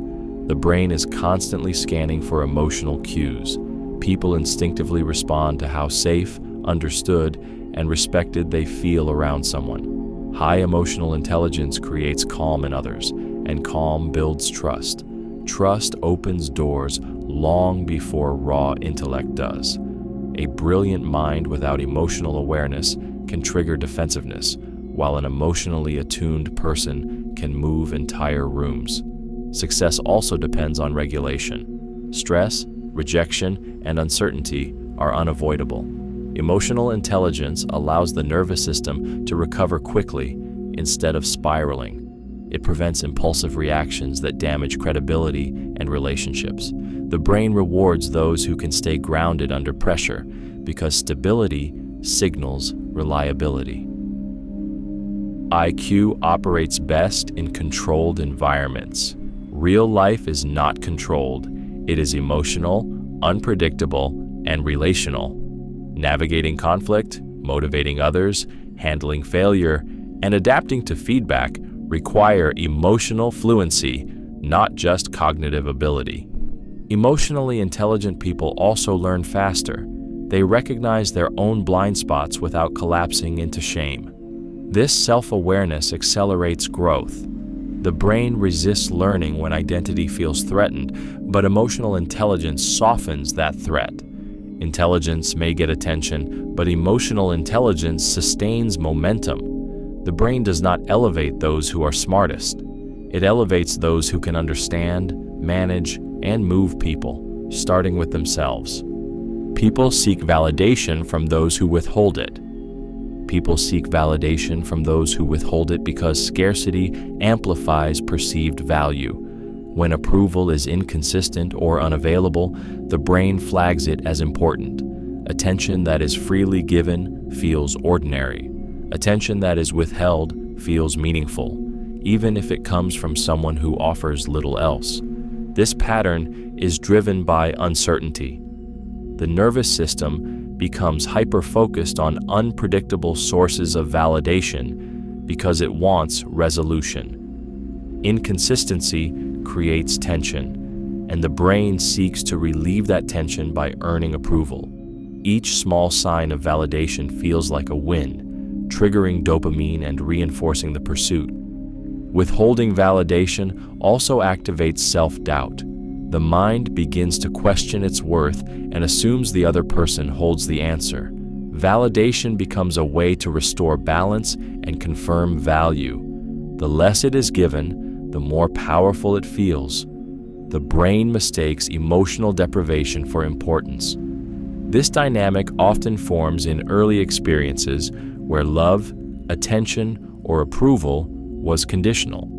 The nervous system learns to associate effort and anxiety with connection. Familiar patterns are repeated in adulthood, even when they are harmful, because they feel recognizable.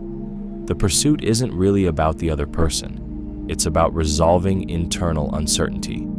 Validation from someone who withholds it feels like proof of worth. The brain doesn't register the cost of chasing it. It registers the relief of finally being chosen, even if the choice never lasts.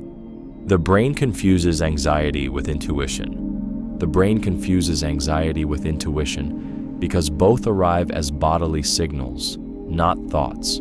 They feel urgent, internal, and authoritative. When the nervous system is activated, the mind assumes the message must be meaningful. The sensation feels like insight, even when it's actually fear looking for justification. Anxiety is rooted in threat detection. It scans for what could go wrong and pushes that information forward with intensity. Intuition, by contrast, is pattern recognition built from experience. The problem is that anxiety is louder.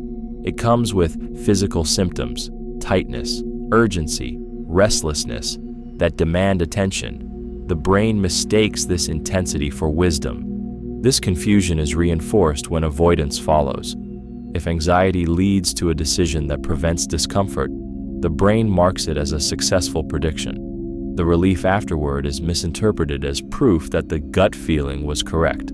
Over time, the mind learns to trust anxious signals, even though they are driven by fear, not clarity. Anxiety also borrows the language of intuition. It speaks in absolutes and warnings. It feels protective, but unlike intuition, it lacks calm. True intuition is quiet, grounded, and steady. Anxiety rushes, pressures, and catastrophizes.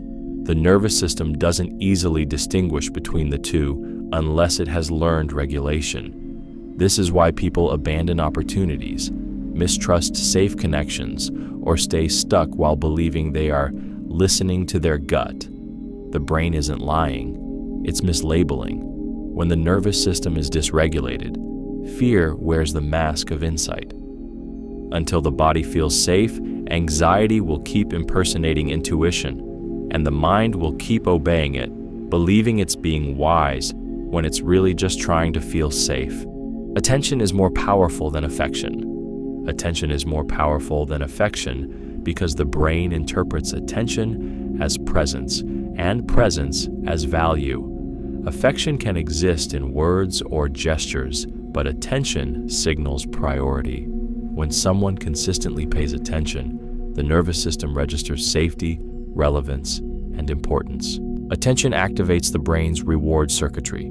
Being noticed, listened to, and mentally engaged with releases dopamine, reinforcing connection. Affection without attention feels hollow because it lacks engagement. The mind doesn't just want to be loved, it wants to be witnessed. This is why inconsistent attention can be more addictive than steady affection. The unpredictability keeps the brain alert, searching for cues of availability.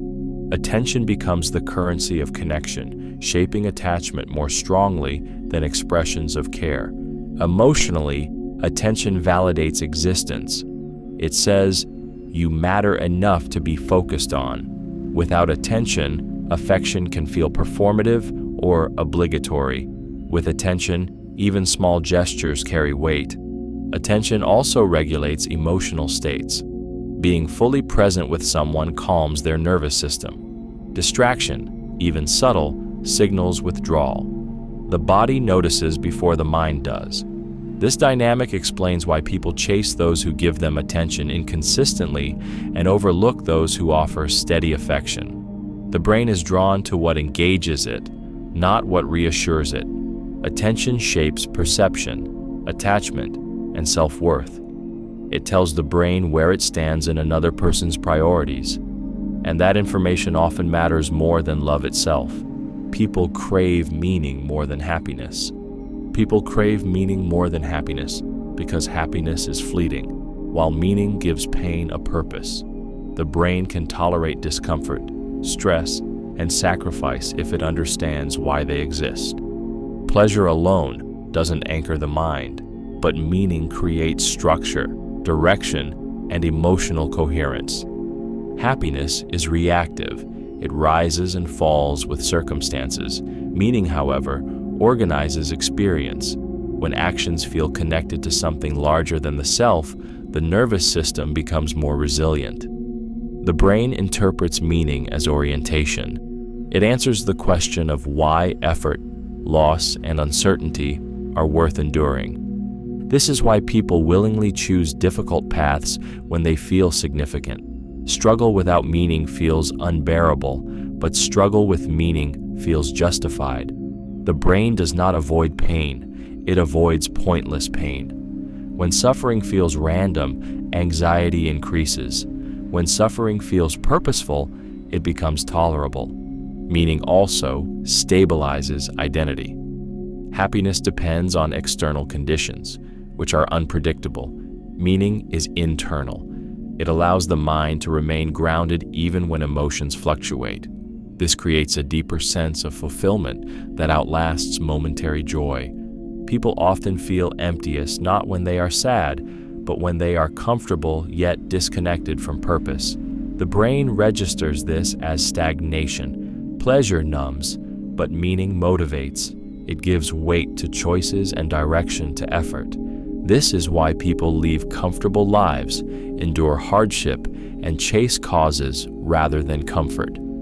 The brain is not designed to maximize happiness. It is designed to seek significance, coherence, and a reason to keep going. Silence can be more persuasive than words. Silence can be more persuasive than words because it creates psychological pressure without confrontation. When words stop, the mind of the other person begins to work. Humans are uncomfortable with unanswered space, so silence forces interpretation, reflection, and projection. The brain tries to resolve the gap by filling it with meaning. Silence shifts control. The person who remains quiet dictates the emotional rhythm of the interaction. Without verbal cues, the other person becomes more aware of their own thoughts, doubts, and assumptions. This inward turn makes them more likely to reveal information, justify themselves, or adjust their position. Words can be resisted, argued against, or ignored. Silence cannot. It doesn't push, it waits. That waiting creates tension, and tension demands release. People often speak more, explain more, or concede simply to escape the discomfort. The persuasion happens internally, without force. Silence also signals confidence. It suggests that nothing needs to be proven or defended. This perceived self-assurance can be disarming. The brain interprets calm quiet as strength, not absence. It implies certainty, patience, and control over the situation. In emotional exchanges, silence amplifies impact. A pause after a statement can make words land heavier than repetition ever could. Silence allows meaning to sink in and emotions to surface. The brain reacts not to what is said, but to what is left unsaid, and that space can be more influential than any argument. The brain rewards novelty with dopamine. The brain rewards novelty with dopamine because newness signals opportunity. From an evolutionary perspective, novelty meant potential resources, learning, or advantage. The nervous system learned to pay attention to what was new because what was new might improve survival. That chemical reward system still operates, even when novelty no longer serves long-term well-being. Dopamine is not the chemical of pleasure, it is the chemical of pursuit. When the brain encounters something unfamiliar, it releases dopamine to motivate exploration. This creates excitement, focus, and anticipation. The feeling isn't about satisfaction, it's about wanting more. Novelty activates the promise of reward before the reward ever arrives. This is why new experiences, ideas, people, and even problems feel stimulating at first. The brain lights up at possibility. Over time, as novelty fades, dopamine response drops, even if the thing itself remains valuable. The mind interprets this drop as boredom or loss of interest, not as normal neurochemistry. This mechanism drives behavior in powerful ways. It fuels curiosity, creativity, and growth, but it also feeds distraction, addiction, and restlessness. Endless scrolling, impulse decisions, and constant change exploit the system by delivering continuous novelty without fulfillment. The brain isn't asking whether something is good for you. It's responding to whether something is new. Dopamine rewards the chase, not the outcome. Without awareness, this can trap people in cycles of seeking stimulation while abandoning depth. Novelty feels like progress, but the chemical reward fades faster than meaning ever does. People protect ego before truth. People protect ego before truth because truth can threaten identity, and the brain is designed to defend identity at all costs. The ego acts as a psychological shield, preserving self-image, competence, and worth. When truth challenges that image, the nervous system reacts as if under attack. Admitting truth often requires admitting fault, limitation, or vulnerability. That admission can feel destabilizing, so the mind looks for ways to deflect, rationalize, or reinterpret reality. Logic becomes selective. Evidence is filtered. The goal shifts from understanding to self-protection. This is why people argue against facts they intellectually understand. The conflict isn't about information, it's about what that information implies about them. Truth that threatens status, morality, or intelligence triggers defensiveness before curiosity can emerge. Ego protection also preserves social standing. Being wrong can feel like losing power or respect. The brain calculates that preserving image is safer than embracing accuracy. In group settings, this response intensifies, as social judgment amplifies the perceived risk. Emotionally, ego defense reduces immediate discomfort. Long-term growth is sacrificed for short-term relief. The mind chooses feeling intact over being correct. Only when psychological safety is present does truth become accessible. When ego no longer feels endangered, the brain can relax its defenses. Until then, people will unconsciously bend reality to avoid the pain of self-examination, protecting who they believe they are over what is real. Rejection activates survival instincts. Rejection activates survival instincts because the brain interprets social exclusion as a threat to safety. Long before modern society, being rejected by the group meant loss of protection, resources, and survival. That ancient wiring still operates beneath conscious thought. When rejection occurs, the nervous system reacts as if danger is present, not as if a preference was expressed. This is why rejection triggers intense emotional and physical responses. Heart rate increases, stress hormones surge, and the body shifts into fight, flight, or freeze.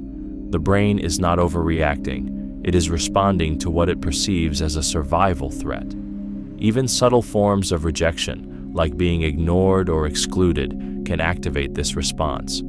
The pain of rejection lingers because the brain stores it as a warning. It becomes a reference point, shaping future behavior to prevent repeat exposure.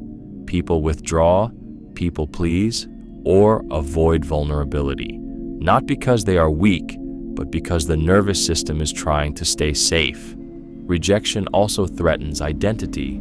It raises the question of belonging and worth, both of which are deeply tied to survival.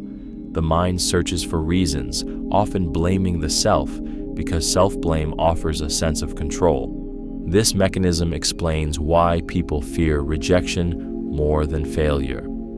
Failure is an event. Rejection feels like erasure.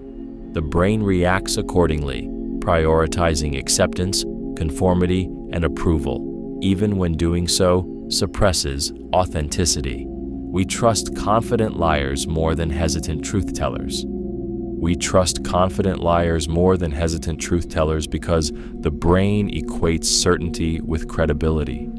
Confidence feels like evidence. When someone speaks smoothly, maintains steady tone, and shows no visible doubt, the mind relaxes. Hesitation, pauses, or uncertainty trigger suspicion, even when the message is true. This bias exists because the brain looks for emotional signals before logical ones. Confidence reduces cognitive strain. It offers a sense of stability and direction. Doubt, even honest doubt, creates friction. The mind interprets that friction as risk. It would rather accept a clear, confident narrative than wrestle with ambiguity. Confident liars exploit this instinct. They deliver information with emotional authority, not accuracy. Their certainty bypasses critical thinking and activates trust. The listener feels guided rather than challenged. In contrast, truth-tellers who pause to think or qualify their statements can appear unreliable, even though their caution reflects honesty. This dynamic is reinforced socially. People are taught to value decisiveness. Certainty is rewarded. Admitting uncertainty is often mistaken for weakness. As a result, confidence becomes performative, while truth becomes vulnerable. The brain doesn't evaluate intent first, it evaluates presentation. When confidence and truth conflict, confidence often wins because it feels safer. The danger isn't that people lie well. It's that the mind is trained to trust how something is said more than whether it's true. People see what they expect to see. People see what they expect to see because the brain filters reality before it reaches awareness. Perception is not neutral. It is shaped by beliefs, past experiences, and emotional conditioning. The mind doesn't passively receive the world. It predicts it, then adjusts incoming information to match those predictions. This expectation-driven perception helps the brain move efficiently. Processing every detail would be overwhelming, so the mind fills in gaps based on what it assumes is likely. What aligns with expectation is noticed and remembered. What contradicts it is ignored, minimized, or explained away. Reality is edited to feel coherent. This is why first impressions are powerful and hard to undo. Once the brain labels someone as trustworthy, hostile, incompetent, or impressive, it selectively gathers evidence to support that label. Neutral actions are interpreted through the existing story. The expectation becomes a lens. Emotion strengthens this effect. Fear sharpens attention toward threat. Desire amplifies signals of possibility.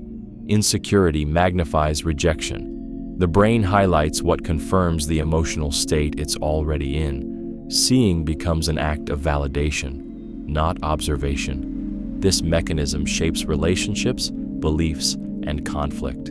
People misunderstand each other not because reality is unclear, but because they are looking through different filters.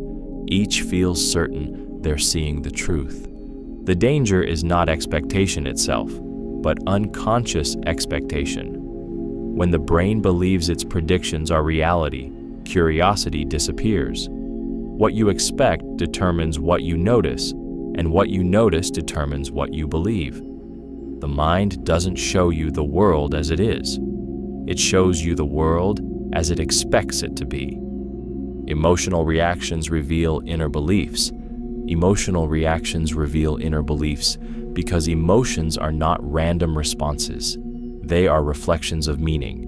What triggers a strong reaction points to what the mind believes is important, threatened, or true. The brain reacts based on interpretation, not reality itself. When something aligns with or challenges a deeply held belief, the nervous system responds instantly. Anger, defensiveness, shame, or anxiety signal that a core assumption has been touched. Two people can experience the same event and feel entirely different emotions because their beliefs filter the experience differently. This is why overreactions are rarely about the present moment. They are about the story the mind attaches to it. A comment may trigger anger not because of what was said, but because it reinforces a belief like, "I'm not respected," or "I'm not enough." The emotion exposes the belief operating beneath awareness. The brain uses emotion as a warning system. When a belief tied to identity or safety is activated, the reaction escalates to demand attention. The intensity of the emotion often matches the importance of the belief, not the severity of the situation. Many people try to control emotions without examining beliefs. This leads to suppression rather than understanding. Emotional reactions aren't flaws, they're data. They show where meaning is stored. When beliefs are examined and updated, emotional reactions change naturally. Until then, emotions will continue to surface, revealing the unseen rules guiding perception, behavior, and self-worth. The brain exaggerates threats under stress. The brain exaggerates threats under stress because survival systems take priority over accuracy. When stress levels rise, the nervous system shifts control away from rational processing and toward threat detection. The goal is not to be correct, but to be fast. Speed keeps you alive, even if it distorts reality. Under stress, the brain narrows its focus. It scans for danger and amplifies anything that could go wrong. Neutral cues become warnings. Uncertainty becomes catastrophe. This exaggeration is not imagination. It is a protective distortion designed to prevent harm. The mind would rather assume the worst than risk missing a threat. Stress hormones like cortisol intensify this effect. They heighten emotional memory and reduce access to perspective. The brain pulls from past fears and unresolved experiences, layering them onto the present moment. What feels urgent often isn't new. It's familiar fear resurfacing under pressure. This is why problems feel bigger when you're overwhelmed. The same situation that feels manageable in a calm state can feel unbearable under stress. The environment hasn't changed. The brain's filter has. It is operating in emergency mode. The danger of this response is that prolonged stress keeps the brain locked in threat amplification. Decisions become reactive, relationships strain, and avoidance increases. The brain isn't failing. It's doing exactly what it was designed to do in danger. But when stress becomes constant, that survival lens turns everyday life into a battlefield. People prefer belonging over authenticity. People prefer belonging over authenticity because social acceptance feels like safety, while authenticity feels like risk. Being fully yourself carries the possibility of rejection. Belonging promises protection from it. The brain is wired to prioritize staying connected over expressing truth, especially when the truth might threaten inclusion. From an early age, people learn which parts of themselves are rewarded and which are ignored or punished. The mind adapts by editing personality, opinions, and behavior to fit the environment. This isn't deception, it's survival. The nervous system learns that acceptance keeps discomfort away. Authenticity requires standing alone emotionally. It means tolerating misunderstanding, disagreement, or disapproval. Belonging offers immediate reassurance. The brain chooses the option that reduces social threat fastest. Over time, this preference becomes automatic. People adjust themselves without noticing, slowly distancing from their own instincts. This is why groups shape behavior so powerfully. People suppress doubts, soften boundaries, and abandon values to remain part of the circle. The fear isn't being wrong, it's being excluded. The brain registers exclusion as danger, so it complies before it questions. The cost is subtle but cumulative. When belonging replaces authenticity, identity becomes conditional. The self is maintained only in safe spaces. The brain trades truth for connection because connection feels essential. Even when it hurts, being included feels safer than being real and alone. Being right feels better than being kind to the ego. Being right feels better than being kind to the ego because being right reinforces identity, while kindness requires humility. The ego is built around self-concept, and correctness feels like proof of worth. When someone is right, the brain experiences validation. When someone is kind, the reward is quieter and less tied to status. Being right activates a sense of dominance and control. It tells the ego, "I know," and knowing feels powerful.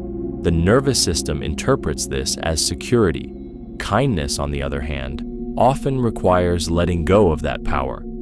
It asks for patience, understanding, and sometimes restraint, which can feel like loss to the ego. This is why arguments escalate even when the relationship matters more than the point being made. Winning feels like self-preservation. Being right protects image, intelligence, and authority. Kindness may feel like surrender, especially when emotions are charged and the ego feels threatened. The brain also confuses correctness with moral superiority.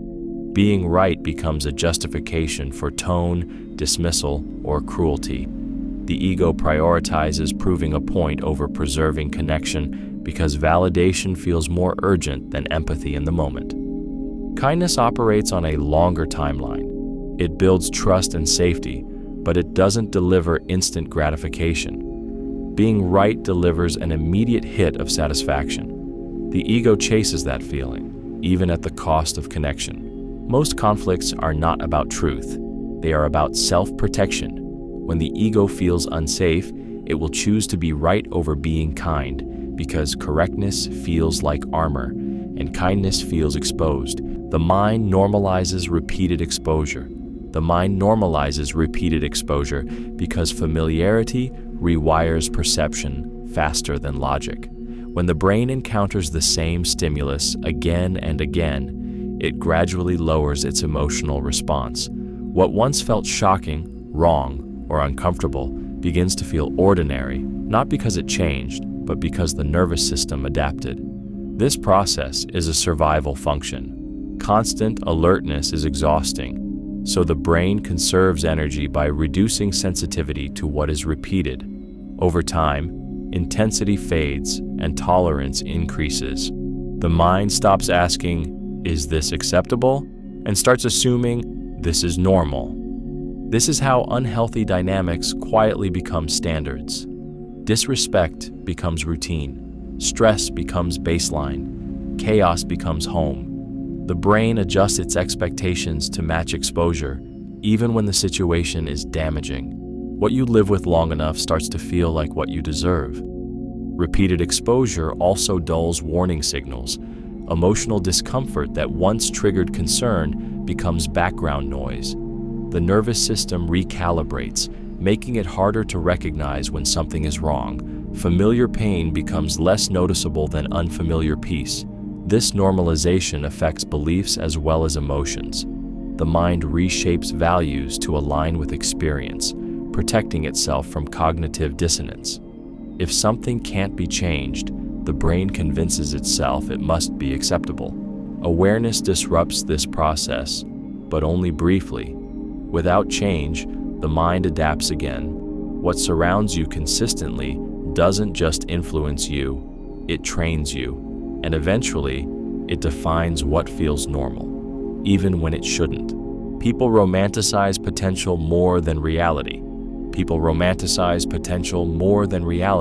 Because the brain is drawn to possibility, not evidence. Potential allows the mind to imagine an ideal future without confronting present limitations. Reality is fixed and measurable. Potential is flexible, hopeful, and emotionally stimulating. The brain prefers what could be over what is, because what could be hasn't failed yet. Potential activates dopamine. It fuels anticipation, optimism, and emotional investment. The mind fills gaps with imagined outcomes, projecting growth, change, or transformation. Reality, by contrast, demands acceptance. It requires seeing patterns as they are, not as they might become. Acceptance often carries grief, and the brain resists grief. This is why people stay attached to ideas, relationships, or paths that consistently disappoint them. Letting go of potential feels like giving up on a future version of life that hasn't had a chance to exist.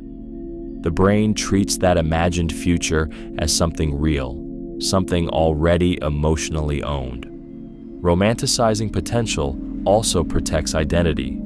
Admitting reality would mean admitting misjudgment or misplaced hope. The mind clings to possibility to avoid shame, regret, or loss. As long as potential exists, nothing has to end. Reality asks for boundaries. Potential asks for patience. The brain often chooses patience because it delays pain, but over time, the gap between what is and what could be creates chronic disappointment. Potential feels intoxicating because it is untouched by evidence. Reality feels heavy because it demands honesty. And for a brain wired to avoid emotional pain, the fantasy of what might be can feel far safer than the truth of what is. Self-criticism feels productive, but isn't. Self-criticism feels productive, but isn't because it creates the illusion of control. When people criticize themselves, it feels like accountability, effort, and awareness. The mind interprets harsh self-talk as motivation, but neurologically, it activates threat, not growth. The brain responds as if it's under attack. This internal pressure releases stress hormones, not clarity. Instead of improving focus, self-criticism narrows attention and reduces cognitive flexibility. The mind becomes preoccupied with avoiding mistakes rather than learning from them. What feels like discipline is often just fear in a socially acceptable form. Self-criticism also delays action. Beating yourself up feels like doing something, so it temporarily relieves guilt. That relief tricks the brain into believing progress has been made. In reality, energy is being spent on punishment rather than problem solving. Nothing moves forward. Over time, this pattern damages self-trust. The brain begins to associate effort with pain and shame. Motivation becomes fragile. Confidence erodes quietly. People confuse suffering with seriousness, believing that growth must hurt to be real. True progress requires safety, not self-attack. The brain learns best when it feels supported enough to experiment, fail, and adjust. Self-criticism may sound like ambition, but it trains avoidance, not improvement. It keeps the mind busy, not better. The brain prioritizes social approval. Because belonging has always been tied to survival. Long before modern society, acceptance meant protection, resources, and continuity. Rejection meant isolation, and isolation meant danger. That ancient equation is still embedded in the nervous system, quietly shaping choices that feel personal but are deeply social. Social approval regulates the brain's sense of safety. When accepted, stress hormones drop and the nervous system relaxes. When disapproved of, the brain activates threat responses similar to physical danger. This is why embarrassment, rejection, and criticism can feel physically painful. The brain doesn't distinguish between social threat and survival threat. It treats both as urgent. Approval also reinforces identity. Positive feedback tells the brain who it is allowed to be. Over time, behavior adapts to maintain that approval. People learn which traits are rewarded and which are punished, then shape themselves accordingly. Authentic impulses are filtered through the question of acceptability before they ever reach expression. This mechanism explains conformity, people-pleasing, and fear of standing out. Even when logic says approval shouldn't matter, the nervous system disagrees. The body reacts faster than reason. Approval feels like relief. Disapproval feels like danger. The brain is not trying to limit you, it is trying to keep you connected.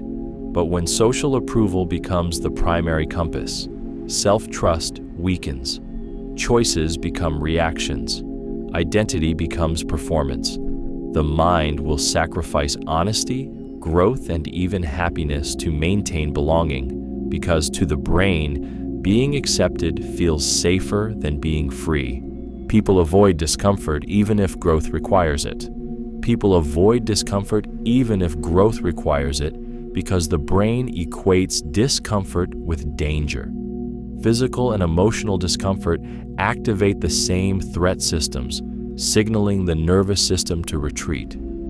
Growth, however, almost always begins with uncertainty, effort, and vulnerability, which the brain interprets as risk rather than reward. The mind's primary goal is not expansion, but protection. Staying comfortable preserves energy and predictability. Discomfort demands adaptation, and adaptation feels destabilizing. Even when logic understands that growth is beneficial, the nervous system resists because safety feels more urgent than improvement. This is why people delay difficult conversations, avoid challenges, and abandon goals at the first sign of friction. Discomfort exposes the possibility of failure, rejection, or inadequacy. The brain calculates that avoiding these sensations prevents emotional pain, even if it also prevents progress. Discomfort also threatens identity. Trying something new risks discovering limitations. Staying the same preserves the familiar self, even if that self feels unsatisfied. The mind would rather tolerate stagnation than confront uncertainty about who it might become. Over time, avoidance becomes habitual. The nervous system learns that escape brings relief, reinforcing the pattern. Growth remains abstract, while comfort remains immediate. Real change requires retraining the brain to tolerate discomfort without interpreting it as danger. Until that happens, the mind will continue choosing short-term ease over long-term fulfillment, protecting comfort at the expense of potential. Emotional safety determines openness. Emotional safety determines openness because the brain only reveals what it believes will not be punished. Before sharing thoughts, feelings, or vulnerability, the nervous system scans the environment for cues of acceptance or threat. If safety is felt, openness flows naturally. If safety is missing, even simple honesty feels dangerous. The brain prioritizes protection over expression. When past experiences taught that vulnerability led to shame, dismissal, or conflict, the nervous system learns to withhold. Silence becomes a defense. Openness requires trust, and trust is built not through words, but through consistent emotional responses. Emotional safety is communicated subtly. Being listened to without interruption, having feelings validated, and not being rushed to fix or explain all signal safety. Judgment, impatience, or minimization signal threat. The body registers these signals instantly, often before conscious thought. When emotional safety is present, the brain relaxes its guard. Curiosity replaces defensiveness. Creativity and honesty increase because the nervous system no longer needs to self-censor. People don't open up because they are brave. They open up because it feels safe enough to do so. This is why forcing communication backfires. Pressure activates protection. True openness cannot be demanded. It is invited. The brain opens when it believes it will be met with understanding rather than consequences. Emotional safety doesn't guarantee agreement. It guarantees permission to exist without fear. And when that permission is present, openness becomes a natural response, not a risk. The brain equates familiarity with truth.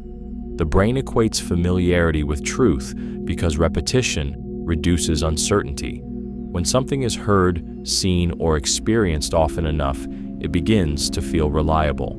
The nervous system interprets familiarity as safety, and safety is mistaken for accuracy. What feels known feels true, even when it isn't. This happens because the brain conserves energy by relying on patterns.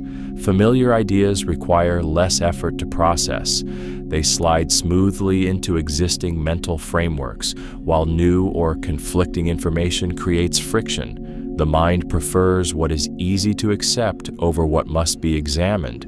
Repetition strengthens belief. The more often a message appears, the less resistance it encounters. Eventually, the brain stops questioning it altogether. This is why myths persist, stereotypes spread, and false narratives feel convincing. Familiarity dulls skepticism. Emotion reinforces this effect. If a familiar belief is tied to identity, comfort, or belonging, it gains even more weight. Challenging it feels disruptive, even offensive. The mind defends what it recognizes because recognition feels like stability. The danger is subtle. People don't believe things because they're true. They believe them because they've heard them before. Familiarity becomes a substitute for evidence. The brain isn't trying to deceive. It's trying to feel oriented. In that effort, repetition quietly replaces reality. People fear loss more than they value gain. People fear loss more than they value gain because the brain is wired to protect what it already has. From a survival perspective, Losing resources meant immediate danger, while gaining more was optional. That imbalance shaped a nervous system that reacts more intensely to potential loss than to potential reward. Loss triggers threat responses. The brain treats it as a subtraction from safety, identity, or control. Even small losses activate anxiety, regret, and vigilance. Gains, by contrast, are processed more quietly. They feel good, but they don't demand protection in the same way. The emotional weight is uneven. This is why people stay in unsatisfying situations rather than risk change. What is familiar feels owned, even if it hurts. Letting go feels like danger, while improvement feels hypothetical. The brain trusts what exists over what might exist. Loss also feels personal. It suggests failure, vulnerability, or misjudgment. The mind replays what could have been done differently, reinforcing the pain. Gains don't provoke the same rumination. They are enjoyed briefly, then normalized. This imbalance shapes decisions everywhere. People avoid risks, delay opportunities, and cling to relationships or beliefs long past their value. The fear isn't of missing out on something better, it's of losing something known. The brain isn't pessimistic, it's protective. But when fear of loss dominates, it keeps people stuck defending comfort instead of pursuing growth. What feels like caution is often just loss aversion, disguised as wisdom. Overconfidence often masks insecurity. Overconfidence often masks insecurity because exaggerated certainty acts as armor. When someone feels unsure, exposed, or inadequate, the mind compensates by projecting strength. Confidence becomes performative, not because the person feels powerful, but because they fear being seen as weak. The brain is highly sensitive to threats against self-worth. When insecurity is triggered, the nervous system moves into defense mode. Overconfidence becomes a way to regain control, dominate the narrative, and prevent scrutiny. Loud certainty discourages questions. Assertiveness becomes a shield. This pattern often develops in environments where vulnerability was punished. The mind learns that doubt invites criticism, so it hides uncertainty behind bravado. The stronger the performance, the deeper the fear it's protecting. True confidence is calm. Defensive confidence is rigid. Overconfidence also seeks validation. It needs acknowledgement to sustain itself because it isn't internally grounded. When challenged, it reacts aggressively or dismissively, revealing the fragility underneath. Secure confidence can tolerate being wrong. Insecurity cannot. Emotionally, this behavior distances others. It may impress at first, but it erodes trust over time. People sense when certainty is forced rather than embodied. Understanding this dynamic shifts perception. What looks like arrogance is often fear of exposure. Overconfidence isn't an excess of belief in oneself. It's a defense against the absence of it, built to protect a self-image that feels constantly under threat. The brain conserves energy by choosing habits. Because efficiency is a survival priority. Every decision requires mental effort, and effort consumes energy. To preserve resources, the brain automates repeated behaviors, turning conscious choices into unconscious routines. Once a habit is formed, the brain can act without evaluating options, saving time and cognitive load. Habits reduce uncertainty. When a behavior is familiar, the brain doesn't need to assess risk or predict outcomes. It already knows what will happen. This predictability calms the nervous system, even if the habit is harmful. Comfort is not measured by benefit, but by familiarity. This is why change feels exhausting. Breaking a habit forces the brain back into decision-making mode, increasing effort and stress. The nervous system resists because it interprets this effort as inefficiency. Staying the same feels easier, not because it's better, but because it costs less energy. Habits also shape identity. Repeated actions become proof of who you are, reinforcing self-concept. The brain protects habits because losing them feels like losing stability. Even when a habit no longer serves you, it still provides structure. This mechanism explains why awareness alone doesn't create change. Knowing a habit is harmful doesn't deactivate the brain's energy-saving systems. Change requires sustained effort until a new behavior becomes familiar enough to automate. The brain isn't lazy, it's economical. It chooses habits not to limit you, but to survive efficiently, even when that efficiency keeps you stuck. People mistake attraction for compatibility. People mistake attraction for compatibility because attraction is loud and compatibility is quiet. Attraction activates the brain's reward system, flooding it with chemicals tied to desire, excitement, and anticipation. That intensity feels meaningful, so the mind assumes it must signal something deep and lasting. Attraction narrows perception. When it's present, the brain focuses on emotional highs and ignores long-term patterns. Red flags are softened. Differences feel intriguing rather than problematic. The mind fills gaps with hope, assuming chemistry will compensate for misalignment. Compatibility, which is built on values, communication, and emotional safety, doesn't create the same immediate rush. The brain is biased toward intensity. Excitement feels like proof. Calm understanding feels boring by comparison. This leads people to associate discomfort with passion and stability with lack of connection. The nervous system confuses emotional stimulation with emotional fit. Attraction is also often rooted in familiarity, especially unresolved emotional patterns. The body recognizes something known, not necessarily healthy. That recognition sparks desire, even when the dynamic recreates old wounds. Compatibility doesn't activate old patterns, so it can feel unfamiliar or underwhelming. Over time, attraction fades, but incompatibility remains. When the chemical intensity settles, what's left becomes visible. The mistake wasn't feeling attracted, it was assuming attraction was evidence of alignment. The brain followed excitement. It didn't stop to ask whether peace could live there too. Emotional wounds resurface in new relationships.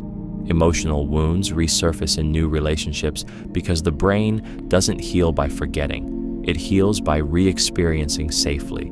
Unresolved emotional pain remains stored in the nervous system, not as memory, but as expectation. When a new connection forms, the brain scans for familiar patterns, not to sabotage, but to protect. The mind uses past relationships as reference points.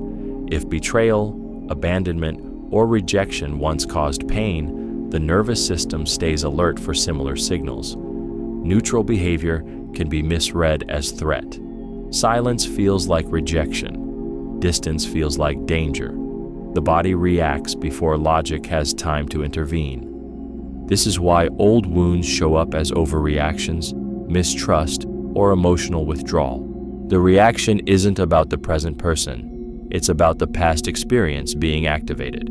The brain believes it is preventing repetition by sounding the alarm early. Relationships intensify this process because attachment lowers defenses. The closer the bond, the more the nervous system risks exposure. That vulnerability reopens stored fear. What hasn't been processed seeks resolution, and the relationship becomes the stage where unfinished emotions surface. This is not weakness, it is pattern completion. The brain is trying to correct what once hurt by encountering it again under new conditions. But without awareness, people confuse old pain for new reality. Healing doesn't happen by avoiding connection. It happens by recognizing when the past is speaking through the present and learning to respond from now instead of then. People seek certainty in chaos. People seek certainty in chaos because uncertainty overwhelms the nervous system. When the world feels unstable, the brain searches urgently for something solid to hold on to. Certainty acts like a psychological anchor, calming fear, by reducing the number of unknowns the mind has to process. Even flawed certainty feels safer than unanswered questions. Chaos triggers survival mode. In this state, the brain prioritizes clarity over accuracy. It wants quick explanations, clear sides, and predictable outcomes. Ambiguity requires patience and emotional tolerance, both of which diminish under stress. Certainty offers immediate relief by creating the illusion of control. This is why people cling to rigid beliefs, routines, or leaders during turbulent times. Clear narratives reduce anxiety. Even if they oversimplify reality, the mind would rather commit to a single explanation than remain suspended in doubt. Emotionally, certainty provides identity and belonging. Shared beliefs create group cohesion, making individuals feel less alone in uncertainty. Challenging those beliefs would reintroduce instability, so the brain defends them fiercely. The pursuit of certainty can override curiosity. Once the nervous system feels soothed, the motivation to question fades. Safety becomes more important than truth. In chaos, people aren't searching for what is most accurate. They are searching for what helps them breathe again. Certainty, even when fragile, offers that relief. The mind resists letting go of identity. The mind resists letting go of identity because identity provides psychological ground to stand on. The brain needs a stable sense of self to navigate the world. Even when an identity is limiting, outdated, or painful, it offers predictability. Letting it go would mean stepping into uncertainty, and uncertainty is interpreted as threat. Identity organizes experience. It tells the brain how to interpret events, what to expect from others, and how to respond. When identity is challenged, the nervous system reacts defensively because losing identity feels like losing orientation. The mind would rather cling to a flawed self-concept than face the disorientation of not knowing who it is. This is why people hold onto labels formed through trauma, failure, or early conditioning. Identities like the responsible one, the broken one, or the strong one may be painful, but they are familiar. Familiarity feels safer than reinvention. The brain protects these identities because they reduce uncertainty, not because they are true. Letting go of identity also threatens belonging. Identities are often reinforced by social roles and expectations. Changing who you are can disrupt relationships, and the brain is deeply sensitive to that risk. Survival has always depended on acceptance. The mind doesn't resist change because it is stubborn. It resists because identity equals safety. Growth requires temporarily tolerating the discomfort of not knowing who you are yet, until the nervous system learns that safety can exist without a fixed identity. It will cling to what it knows, even if what it knows no longer fits. Being understood reduces defensiveness. Being understood reduces defensiveness because understanding signals safety to the nervous system. When someone feels truly seen and heard, the brain no longer prepares for attack. Defensiveness exists to protect against threat, and understanding removes the perception of threat before it needs to escalate. The moment a person feels misunderstood, their mind shifts into self-protection. They stop listening and start preparing a defense. Words become weapons or shields. But when understanding is felt, not just expressed, that internal alarm quiets. The body relaxes. The need to justify or explain diminishes. This happens because validation and agreement are not the same. Understanding doesn't mean approval. It means accurate recognition. When someone feels accurately perceived, their identity feels intact. They don't need to fight to be seen. The brain registers that its internal experience has been acknowledged, which restores emotional balance. Understanding also reduces shame. Defensiveness often hides fear of being judged or rejected. When another person reflects your experience without distortion, shame loses its grip. Openness becomes possible because the risk of exposure feels lower. This is why arguments soften when someone finally says, "I get why you feel that way." The nervous system hears safety in that sentence. Once understood, people can consider feedback, responsibility, or change. Without understanding, the mind stays armored, protecting itself from a world it believes is hostile. Being understood reduces defensiveness. Being understood reduces defensiveness because understanding tells the nervous system it is no longer under threat. Defensiveness is not aggression, it is protection. The moment someone feels misunderstood, judged, or misrepresented, the brain shifts into survival mode. Listening stops, guarding begins. The brain is constantly scanning for signals of safety or danger in social interactions. When someone feels unheard, the mind interprets it as erasure or rejection. That triggers a need to defend identity, intentions, and worth. Words become sharper, explanations longer, emotions louder. The goal is no longer connection, but self-preservation. Understanding interrupts this cycle. When a person feels accurately seen, their internal alarm quiets.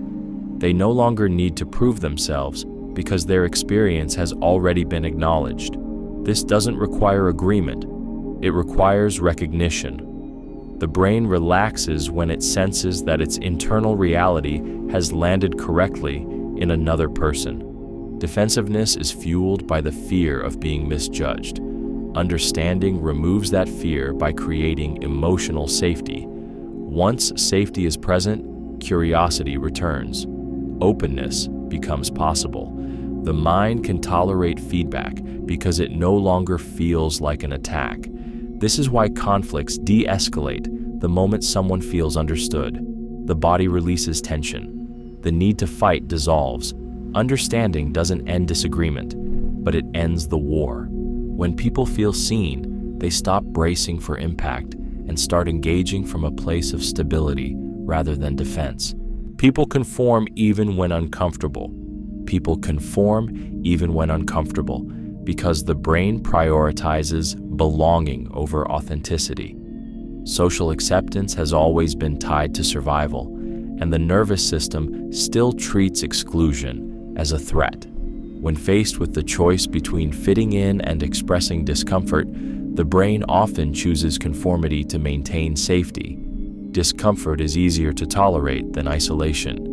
The mind calculates risk quickly, and standing out feels more dangerous than staying silent. Even when something feels wrong internally, aligning with the group reduces anxiety. The nervous system relaxes when it senses inclusion, even at the cost of self-betrayal. This is why people agree publicly while disagreeing privately. The brain suppresses dissent to avoid conflict, judgment, or rejection. Over time, repeated conformity dulls internal signals, making discomfort easier to ignore. The cost is gradual disconnection from one's own values. Conformity is reinforced by social cues. Approval, laughter, and validation reward alignment, while silence or disapproval punish deviation. The brain learns quickly which behaviors are safe to express. Authenticity becomes conditional. This mechanism doesn't disappear with confidence or intelligence. Even self-aware people conform when the social stakes feel high. The brain isn't trying to deceive, it's trying to protect. People don't conform because they lack courage. They conform because the nervous system equates belonging with safety. Until safety is felt internally, authenticity will always feel like a risk rather than a right. The brain remembers negative events more vividly.